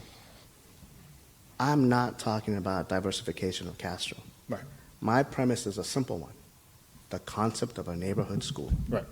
And when you look at it from that perspective and you see what's played out, you still have the same thing. Mm-hmm. So if you're looking from outside, it doesn't look good. You still have a double standard. And to Trustee Caldero's perspective, I appreciate his feedback on wanting to improve our schools. We all are in favor of that. Mm-hmm. We have programs in place for that already. The reality is, people are flocking to go to Slater, and it has no track record. Mm. Think about that, all of you. So when we look at it from that perspective, that's why I'm bringing up this issue, because we need to be equitable and fair to everyone. And if we don't factor that in, sooner or later, I don't want to get dinged. Thank you. Thank you, trustees. I appreciate that. Now we will move on to... Are you done commenting, Trustee Colodano? I think he's got a second round, so we're going to go on to... Oh. But yeah. I thought we did questions first, so I didn't No, really it get was my both. comments in. Oh, go ahead. Yeah, sorry, I had a whole list of... Sure, go ahead. Really quick. And Greg, if you feel that you need to chime in, by all means. Thank you. This is a team. I'm all for neighborhood schools, and I agree with what you're saying, President Gutierrez.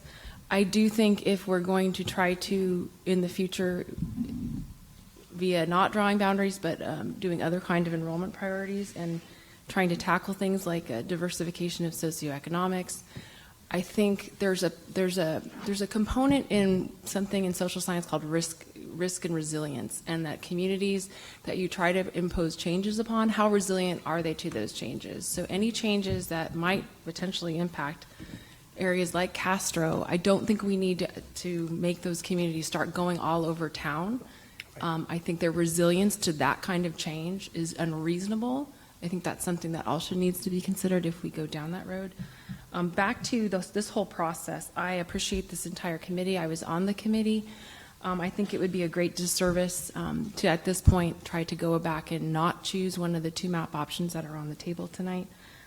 And I don't want to undermine the process. I think we've, as a board, these past 6-7 months, through a variety of methods and means, we've rebuilt trust in the community, and to come at this stage and in the 11th hour with all these new options, I'm hoping we didn't rattle people too much, and I believe that tonight we will be making a choice. I know I've met personally with parents about this. They were already becoming comfortable with some of the newer options available to them, and I do believe we'll be getting to a decision tonight.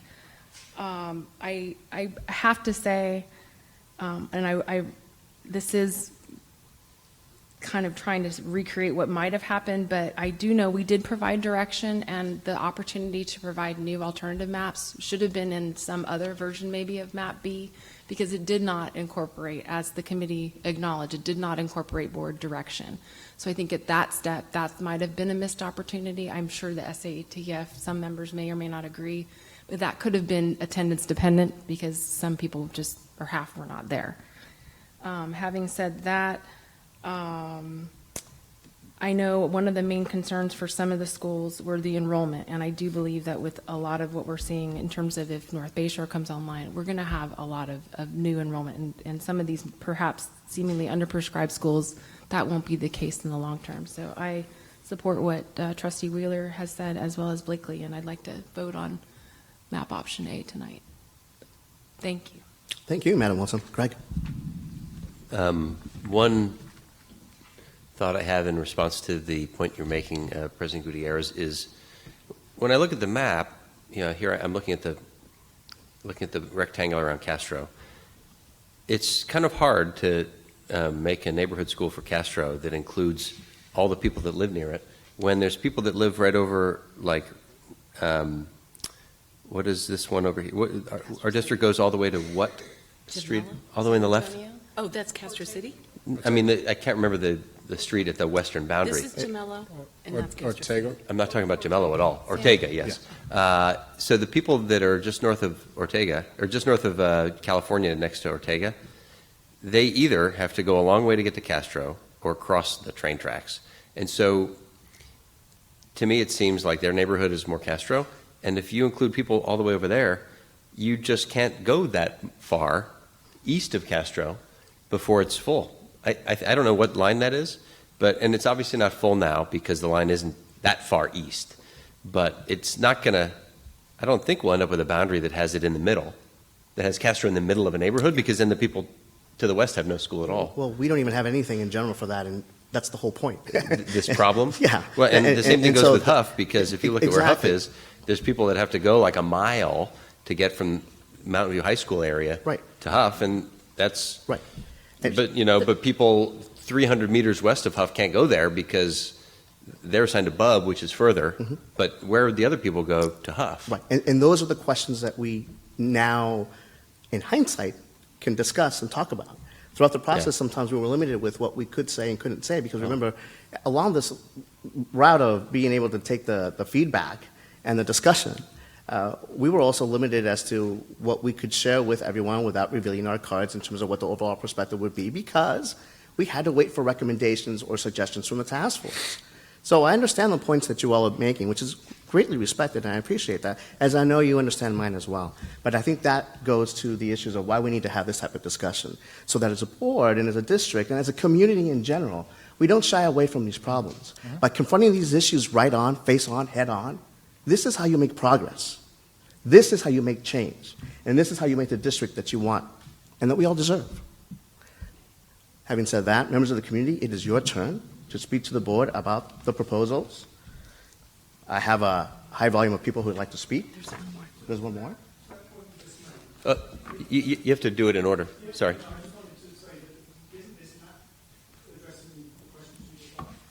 It's out of order. I'm not going to respond. Feel free to fill out a green card.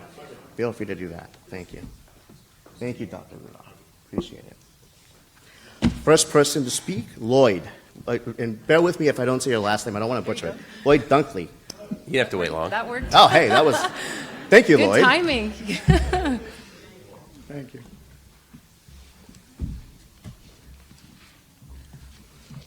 Yes, sorry. The point I was just making, I didn't want to be out of order, I think, was that... Could you introduce yourself into the microphone? Yeah, okay. Hi, I'm Lloyd Dunkley. I'm representing the Willowgate community. I live just in that little tiny blue triangle that's nicely framed down in the bottom right there. I'll address the other point in a minute. I'll just make my statement then. So Willowgate, it feeds into Edith Landel's, and I'm concerned about the redistricting proposals because it doesn't address the fundamental point of neighborhood schools. We are, as you pointed out, 0.6 of a mile away from Edith Landel's, accessible via Stevens Creek Boulevard without touching a single road. I believe that proposals A and B, both of those proposals don't take that into account in any way. They're sending us across the town on main roads, and it ignores the fact that it's easily accessible via Stevens Creek.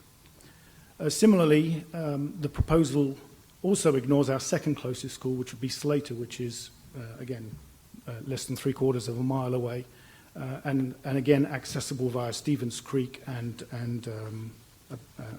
a back road.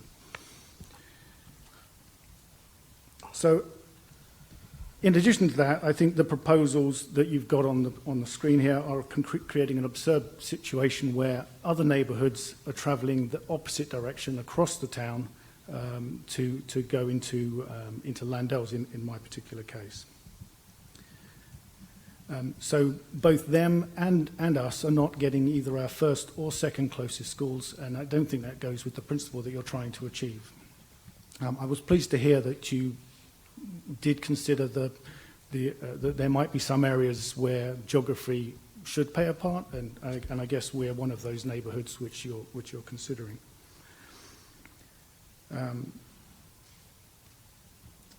So that's it. I mean, in our opinion, our community, we think that we should be prioritising an environmentally safe way to get to school.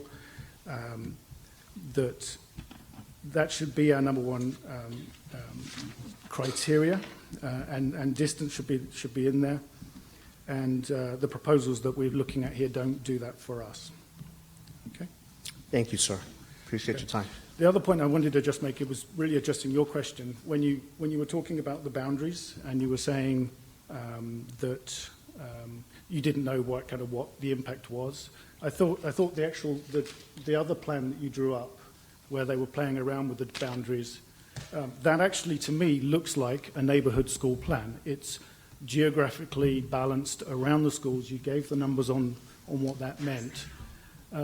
It may not be popular because of the points you've made, that some people don't want to go to the school that's right next to them. And I think what you've got on the screen at the moment doesn't reflect that.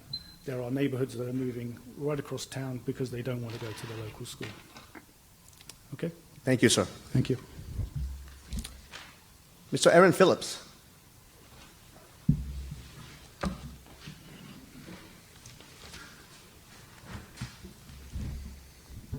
Members of the board, my name is Aaron Phillips, and I am a resident of Shoreline West. Now, normally, this is where I plead with you to place all the kids being removed from Bub together at Landells. But I'm not sure there's much more to be said. Over the course of this last year, my neighborhood and other neighborhoods also impacted by the proposed changes have come before you and voiced their concerns. We've had a lively discussion. I'm not sure you've always agreed with what's been said, but you've listened to the community as a whole, and for that, I thank you. Today, I come before you with a simple, final request: closure. Cast your vote, make your decision, and let's move on. For those of us with kids at neighborhood schools, these boundary changes are both personal and stressful. I understand it may be tempting to hold out for something better or continue tinkering with one of these options. Please don't. Don't hold the community in continual anxiety by leaving open potential modifications to tonight's decision. Last week I read an interview with Eric Schmidt, the former CEO of Google, in which he advised managers the most important thing to do is to have quick decisions, and you'll make some mistakes, but you need decision making. He continued, quote, "Even if it's the wrong decision, a quick decision is better in almost every case."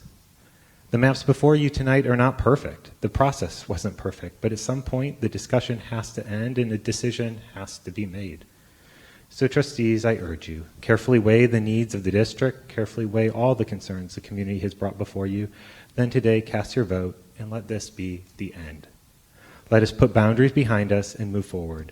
Grant us closure on this issue so the community can work together on the many challenges ahead. Thank you. Thank you, Aaron. Abby Clark.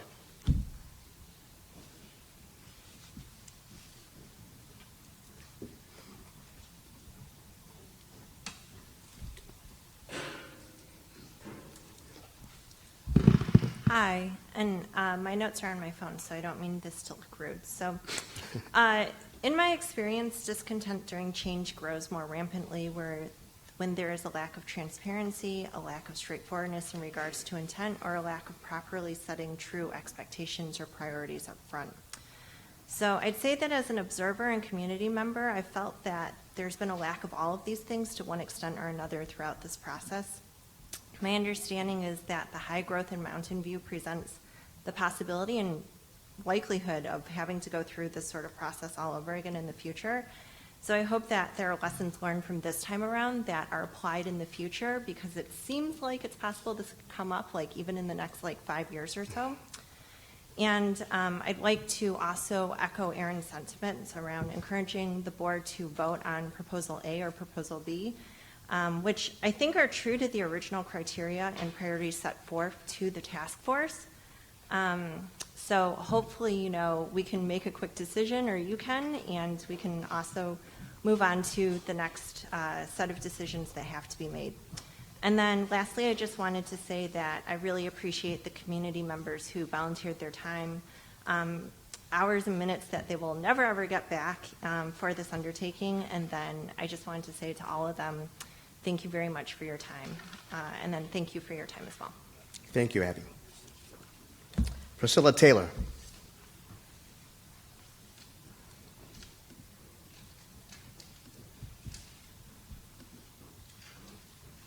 Good evening. Good to see you all here. I am a resident who lives on Chiquita Avenue, and so I'm speaking from the Swan neighborhood perspective.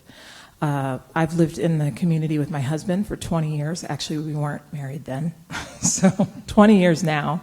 I have a first grader and a fourth grader at Bub, and I've worked as a vice principal, a principal, and I'm currently a classroom teacher here tonight as a parent.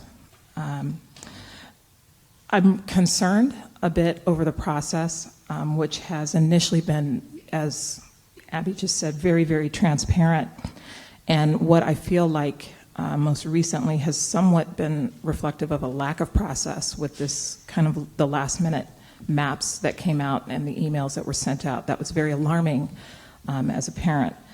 I didn't become aware of those until last weekend, and it was surprising considering the 18-month process, or more than that, almost 2 years, that the Boundary Task Force, I guess, underwent, and then their subsequent recommendations.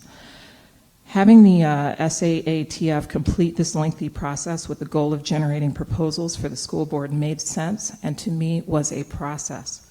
Regardless of each resident's feelings, my own included, about those recommendations, we were given the opportunity to weigh in on those proposals via the local meetings and online format, which my husband attended. He attended the local meetings. I responded online as he did. If, whether it's a socioeconomic component, or I recognize that race needed to be used for whatever reasons, it seems to me that would require public feedback if it's impacting the public. And as a member of that public, I certainly would want to give feedback on that in whatever forum was allowed. Neighborhood schools, I recognize there's a definition for that in 2017. Neighborhood school for me, I went to 2 different ones. One was in my backyard. I walked less than 1/10 of a mile. Another neighborhood school was 1.5 miles away. My neighborhood, I rented in Swan. Our first home we purchased was in Swan. Our current home, which we also purchased, Swan. And we have been committed to that community, and I would urge you to vote tonight. I would like Swan to remain unified. Thank you, Ms. Taylor. Lauren Tudzik.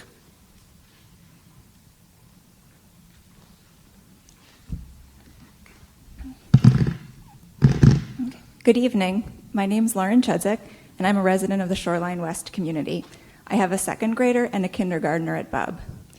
Even though both proposals zone our neighborhood away from our beloved Bub to Landals, I would like to encourage the board to vote to accept Boundary Proposal A or B as they were presented to the board on June 1st. As you well know, the task force has been working tirelessly for over a year on these proposals and within the guidelines stipulated by the board and the superintendent, and they have achieved all of those objectives with proposals A and B. At no point was the task force directed to consider diversity of the schools, even though this was a concern that was highlighted by many, many concerned residents during the December community-wide meetings and at other board meetings. I was disappointed to learn that the board requested additional scenarios to diversify Castro at the board meeting on June 1st. If other factors, like diversity, were meant to be an important consideration, it should have been an objective of the task force from the beginning. My primary concerns with this action are only looking at the diversity of one school and not trying to balance diversity in all schools. asking for this data very late in the process, when there is no time for the task force nor the community to digest it and to provide feedback. Many of these proposals, these new proposals, could tear my neighborhood apart, and if you recall, I presented a petition to you at the April 5th board meeting, signed by nearly 200 of my neighbors, imploring you to keep our neighborhood together, and the board voted to honor this request. As you've heard over and over, and as some of you are experiencing firsthand, the potential rezoning has caused an immense amount of stress, disruption, and sadness for so many in our neighborhood, and we need closure and the opportunity to move on to the next phase of enrollment priorities. We all know this is a difficult decision, but I ask you to please vote tonight on Proposal A or B, and not to request any further considerations or to take any other actions that would prevent you from reaching a final decision tonight. Thank you. Thank you, Lauren. Mr. Rich Tanner.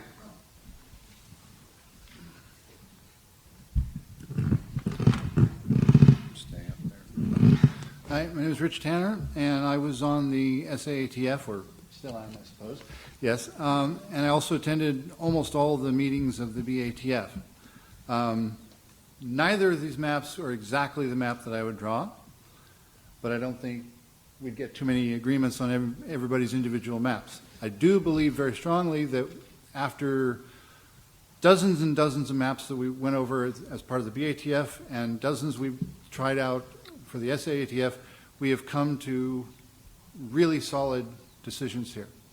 I was very personally, I wanted very much for the board to see at least two maps, to make a decision between them, and to have these kinds of discussions for everybody to hear what the issues are. I'm completely satisfied with what happens below Central. I'm satisfied with Proposal A. And I think we really do need to get this done. And even though nothing is exactly what any of us might want, we don't have the perfect situation in any case.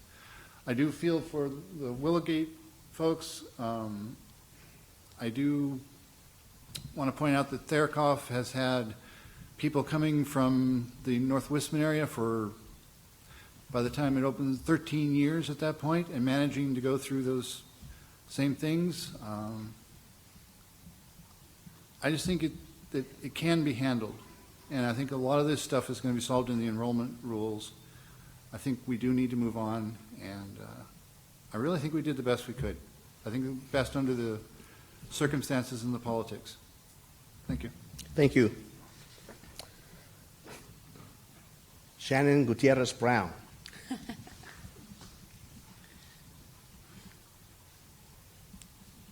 Do you want to recuse yourself from this comment? You want me to take it from here?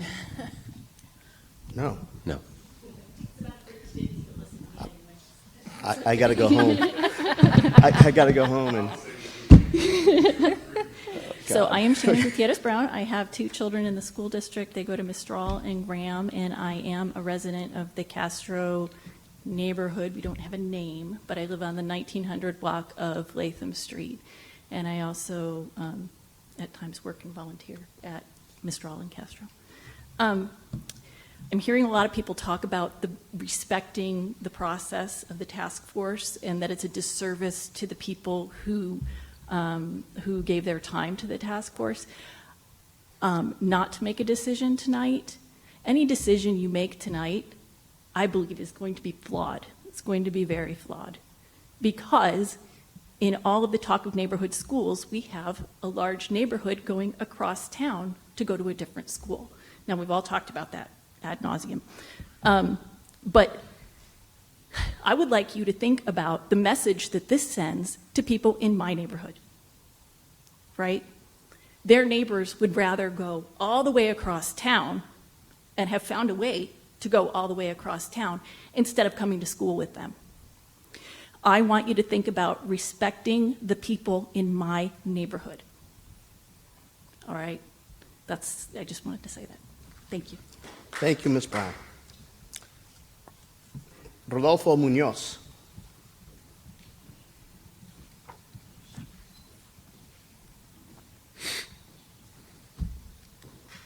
Hello, everyone. Just wanted to share a few comments on regards to the presentation tonight. I wish I had known with more time that something like this scale was happening in our community. Unfortunately, I have to admit, I just became aware of it last night. And there's a few items that I would like to share with you guys. And I hope that these points are taken into consideration for the decision you're about to make. Okay? Because this affects the students of our community, emotionally and in many other ways. I'm going to tell you by experience, as a father of 3 kids, 27, 20, and 9, the diversity or the project that you're trying to do with the Castro School is not going to have an impact on performance. To have an impact on performance has to come from the participation of parents and other factors into the school or the education system that we have in place. Okay? So there's no school that is better or worse than other. Second, whatever goes on, the staff members of schools also will suffer consequences and effects of whatever decision is made. I am not totally sure if this deadline, has reached its highest point tonight, but if you guys are prepared, make a decision, not just by touching your heart, but using, your common sense on it, because it will have an effect on education that is the most important legacy that we can provide to our kids. It bothers me, and that's just a personal opinion, that the fact that it was used on this study, as far as I'm concerned, was used based on segregation, on basis of race, and not on socioeconomic facts. That's what I have to say. Thank you. Thank you, sir. Gina Chen.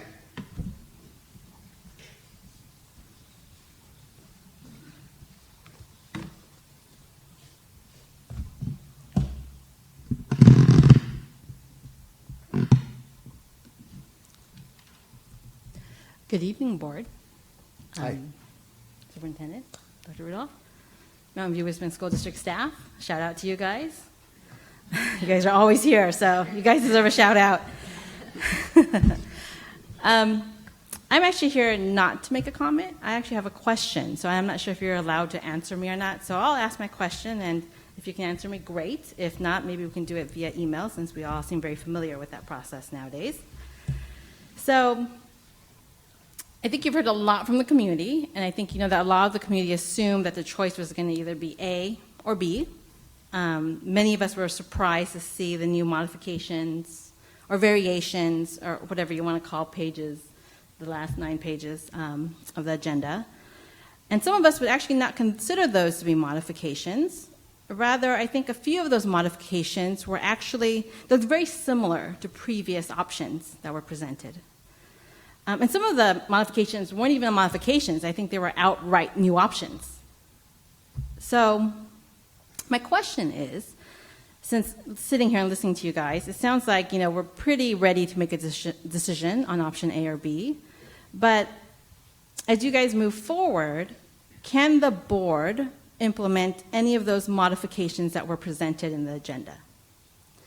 And if you can, would this give the committee, or a committee, an option to review those modifications?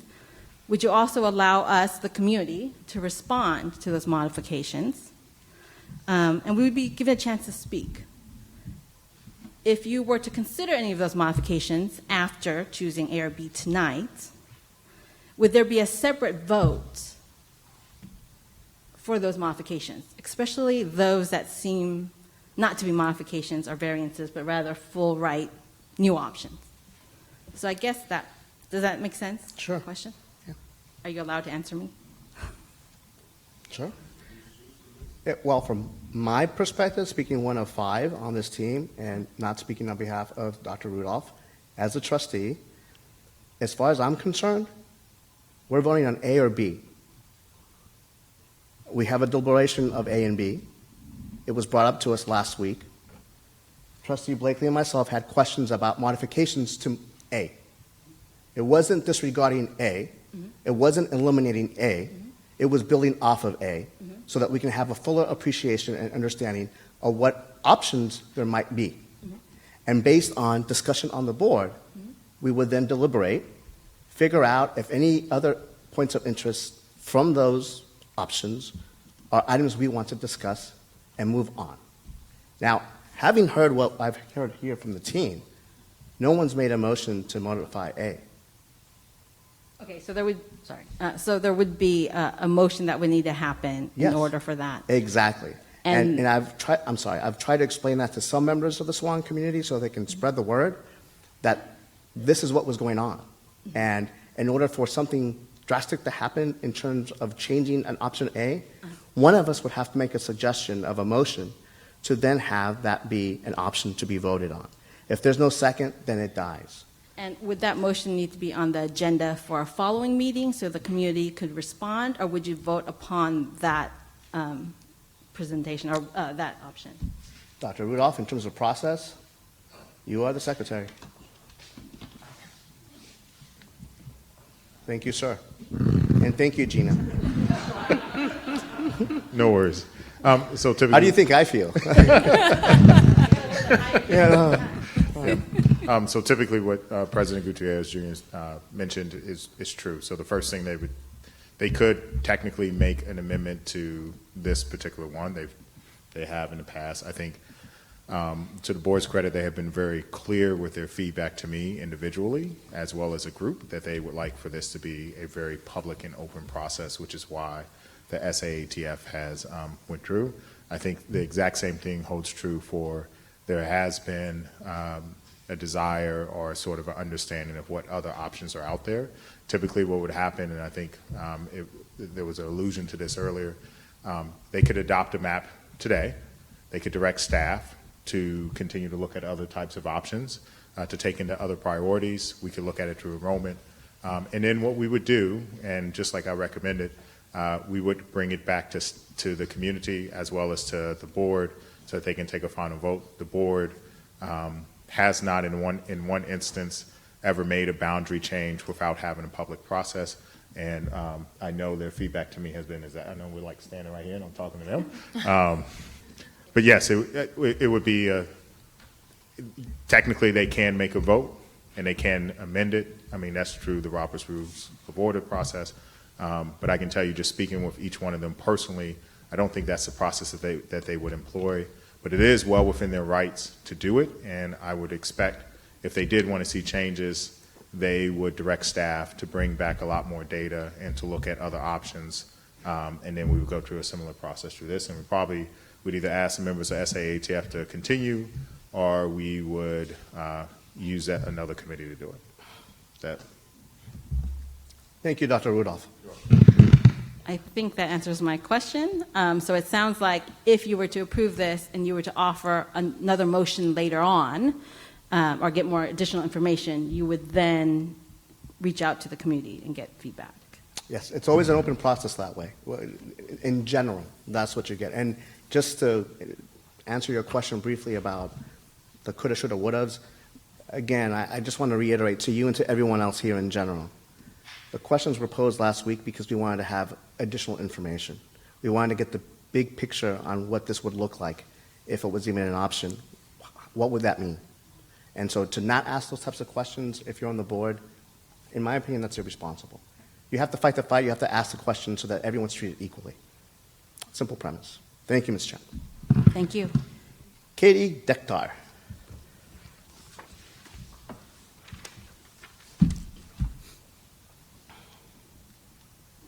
Hello. I'm Katie Dektar. I'm also going to read off my phone. There you go. All right. And I'm a resident, and I'm a potential. Sorry, I'm a resident and a potential future parent in the North Wisman neighborhood, and I'm asking you to please support Map A because it restores the neighborhood school to the north part of the city. Slater is our closest neighborhood school, excluding Wisman, and it's safer and easier for us to walk and bike to Slater than it is to Therkoff. So Map A keeps the North Wisman neighborhood together, and all the kids together can go to neighborhood schools, and lets us create a strong community that will benefit the new Slater school. I believe that balanced enrollment should not be the priority compared to safety and accessibility of schools, because enrollment numbers are changing so fast in Mountain View, but getting people to take alternate transportation besides cars and feel really comfortable walking is going to be a benefit that carries on as people move in and out. Thank you very much. Thank you. Julie Meir.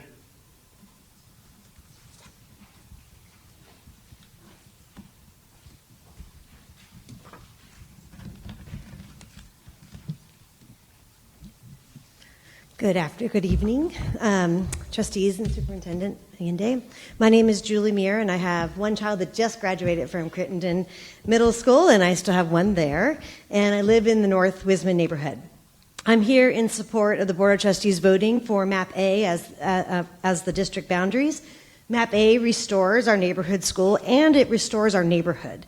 I've seen in the survey and other people say that it's not necessarily fair that North Wisman neighborhood gets assigned to Slater. But what's not fair is that our neighborhood has suffered the loss of Wisman Elementary School and then Slater Elementary School. Once our neighborhood schools were closed, our neighborhood had been sliced and diced to fill other schools. I mean, part of our neighborhood went to Huff, another section went to Landals, another was assigned to Montaloma, and yet another assigned to Therkoff. As a neighborhood, we lost our center when the school was closed. We didn't have a chance to run into each other at morning drop-off, at pickup time, at the PTA meetings, the school play. These kinds of activities are what build community and neighborhoods. We paid the price so that no other neighborhood had to have their school closed and their neighborhood identity taken away. Everyone else was able to continue to attend their neighborhood school while we didn't get to do that. I think neighborhoods are important, and whole neighborhoods should be assigned to a school together. What is really bad about MAP B is it slices off a relatively small piece of the Wisman neighborhood, the North Wisman neighborhood, and sends it to another school that's completely outside of its own neighborhood. What everyone needs to understand is that North Wisman is not contiguous to the Therkoff community. When you look at those maps, that grayish line right there is actually Highway 85. That's not just a busy road, it's a highway. With on-ramps and off-ramps as part of your travel to the school that we're currently assigned to. MAP B puts us in another neighborhood school. It isolates us from our own neighborhood and the school that's in our neighborhood, which is what are we left with? How is that fair? So please, I ask you to support MAP A. Stop making the North Wisman neighborhood continue to pay the price of its 2 elementary schools being closed over these last 10 years. Give us a chance to create a strong Wisman-Slater community that supports its soon-to-be reopened neighborhood school, Slater Elementary. Thank you. Thank you, Julie. Galen Coleman. Sir, long time no see. So, my name's Galen Coleman. I have 2 girls who both go to Bub. I live in the Cuesta Park neighborhood. I'm here right tonight not to talk necessarily about the maps, but to kind of give you guys some feedback on the process. 12 years at Lockheed, and usually was the go-to guy for most of our improvement process change type stuff. I can give you a little feedback. There has definitely been, with especially your talk tonight, a lack of information flowing to you. Many of the requests you made for those other 8 were already looked at beginning. I know because my team actually did one of those things you asked for in the very beginning. So what's happening here is you're not getting all the information and all the stuff that we as a team says no good, and there's reasons for it. And what is happening is you're only seeing what we're presenting as like, these are the best options, right? So going forward, you guys should make sure you're asking not just for the recommendations, but the reasons why not to the other ones. For example, your neighborhood, Castro, Shoreline West, you do not have the facility for those students all to go to one school. It's just you don't. You're building a school to 450, it's not going to happen. So when you guys are going forward and doing these things, I recommend you look at them. I also recommend you guys look at larger pictures. For example, if you could have done it, when you're looking at your facilities, you might want to consider doing a boundaries at the same time. Because what happens then is you get a rounder picture, and you might have had someone offering to build a larger school at one location and maybe a smaller one at another to house the kids you want. So think about that. Think larger picture. Don't what we call silo individual events. You want to go and do it because you end up with a larger, better process versus individual pieces that are, we're doing our best because we're stuck with the previous. So think about that, like especially with your enrollment priorities. If you guys are moving forward and you think there's anything else in the future, don't just do one. Make it a bigger one and empower them to do more. With that said, I think it was a pretty good process overall, and hopefully you guys stick to what you guys started with at the beginning. And if you need any more information, almost all that is on that website. So that was it. A little bit of information from you guys from my perspective, and I hope you guys vote tonight. Thank you. Thank you, Galen. All right, we are getting closer. Members of the board, if you would like to opine again, by all means, feel free to chime in. I would like to say first, like the speaker, Rich Tanner, I also went to all the BATF meetings. I was on the BATF, and so it's been 2.5 years of this conversation. And thankfully, this map actually solves the problems that we have as opposed to the other map that the BATF produced, which didn't almost change anything. And I'd also like to opine that when you look at our current map, so I live near Middlefield and Wisman, and what one of the speakers referred to, there's rectangles all over the place going to different schools all over town. And for someone who cares about neighborhood schools, like President Gutierrez, you care about neighborhood schools, we had a pretty bad map for neighborhood schools. Mm-hmm. And it's always been a concern of mine. It's always been annoying to me that neighboring towns, you look at their map and there's a bunch of schools with like rectangles around them, and that's the people go to their schools. And we didn't have that because of these weird historical effects, idiosyncrasies that this school closed or that school, or whatever. Now, this map is quite a bit better than our current map, but it's maybe not perfect. And I hope no one thinks that this is the last time the boundaries are ever going to change, because that is definitely not the case. They're going to evolve as our city evolves. So this is, if our old boundaries if I would give them a D, these are probably a B plus or an A minus, but then thousands of new units are going to get built, and then their grade's going to go down.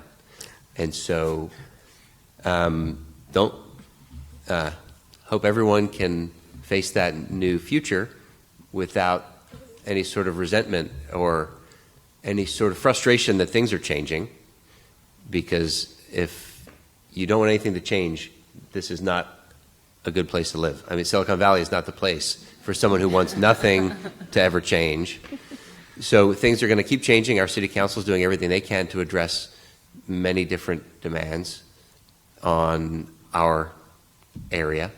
And I'd just like to thank everyone on the BATF and or the SATF that put so much time into coming up with these maps, which are both many, many times better than our status quo. So I'm proud of what we've accomplished, and I'm glad that it's getting to the end, and looks like we're going to make a decision to move forward. Thank you, Trustee Claude Donato. Sure. Madam Blakely. I also wanted to echo the thanks for both committees as well as the district and Decision Insight in putting all this together. And I would like to apologize to those for whom we caused a lot of angst the last couple of weeks by asking for more data. But I do want to point out that this is a different board than the board that was in place when the guidelines were given to the committee. And so we've got new members, we had an election, and I'm not so certain that the guidelines would have been exactly the same if the current board was in place. That said, I do wish, I think Galen made a good point that we didn't have that data. That was kind of my gut reaction, that I didn't know how many people lived in Jamello Park. I didn't know how many people lived in Willowgate. And just trying to figure out would there be any other configurations that would be better. We were just told pick A or B. And I feel like as a board member, we also have to do the diligence to understand what it is that we're supporting. And so with that extra data, that gave me the comfort that this is probably the best option given the configuration of the schools, where they're located, where the populations are. I wish that we had, every kid could walk to their school, and that we would have a school that was close enough and that was big enough and that would make everybody happy. But we're never, the world isn't perfect, alas. So I do feel like this is a dramatic improvement over what we currently have, and I really want to thank all the input of all the people that worked on this, and including all the community. Many of you wrote a lot of letters and spent a lot of time considering this and providing input to us, and I thank you for that. Thank you, Madam Blakely. Madam Wilson? I'll echo the statements of Trustee Coldonato and Trustee Blakely. And just to let people who may not know, my son will be impacted by this. I think I'm the only person on the board who has a child that may or may not be moved. So I get the stress level that some of this latter portion of this process may have put on some of our community members. I'd also like to thank the members of the BATF and SAATF. I've been following this process from the beginning as well, and I was on the SAATF until I got unceremoniously kicked off. So I've been following all the maps and iterations, and I think we're at the best where we can be, and I think we need to move forward and make a decision so people in our community can start planning for moving forward. I also agree with the sentiment of Trustee Coldonato in that we could be revisiting this in 5 years, depending on what happens in terms of development. So keep that in mind. I think I'll end there, and I do hope we come to a vote tonight. Thank you, Madam Wilson. Madam Wheeler? I'd like to make a motion. I need to comment before you make a motion. Okay. Thank you. If you're not going to have a comment, then I'll just proceed now. Great. Thank you so much for your cooperation, Madam Wheeler. So in this regards, I want to thank everyone here for being part of what the school board represents to all of you now. And that's moving forward. And you move forward not separately, but together. And you exchange ideas and perspectives, and we may not always agree. But to have these types of deliberations in general, to get feedback from the community, enables us to grow, not just as a district, but as a board. I would rather much have these types of conversations with my colleagues than what we had and we've witnessed during the last 4 years. And I am proud of that, and I appreciate that opportunity to be able to be at this position now here in front of you, discussing these items, getting feedback and perspectives from the superintendent as what's best for the district, hearing from community members whether they like things or they don't, but sharing those ideas with the board, and hearing the ideas of my fellow colleagues as well. Now, it looks like we are going to have a motion. The information has been presented to everyone in general, and by now you all know what my perspectives are. I am not in favor of a double standard. I don't approve of it, I don't like it, and it just smells like de facto segregation to me. I will vote no, but I will go forward with the decision of the board, and I've said my share. I thank you, everyone. Madam Wheeler. Yes, thank you. I move that the board approve or adopt the recommendation of the superintendent for MAP A. Second. Moved by Madam Wheeler, seconded by Trustee Coldonato. All those in favor? Aye. All those against? No. How many? Motion passes 4-1. Thank you, trustees.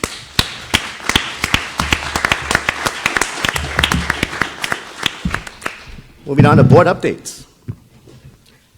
Would anyone like to opine, or would we like to send in our updates? I have sent my calendar in to Ms. Lolga, and I would much rather be able to go home after this very complicated, long process than to, try to talk about, a few more things that I've done in the last couple of weeks. Thank you, Madam Wheeler. Anyone else? I've already sent mine in. Thank you. Okay, great. We will move on. Items are actually, the future board meeting dates are posted August 17th, 2017, September 7th, September 21st. There are no items for future agendas. At this point, at 9:22 p.m., we will adjourn our meeting. And before we do that, I want to thank members of this board for being part of the first year of us being a group and a team, and for moving together with these ideas. And you learn in time from your mistakes. And right now, I think we're at a good spot. And I'm really proud of being part of this board right now, because at least we're discussing things in a much different manner than in years past. So thank you so much. We're juntos siempre adelante. Gracias. All right. And at 9:22 p.m., this meeting is adjourned.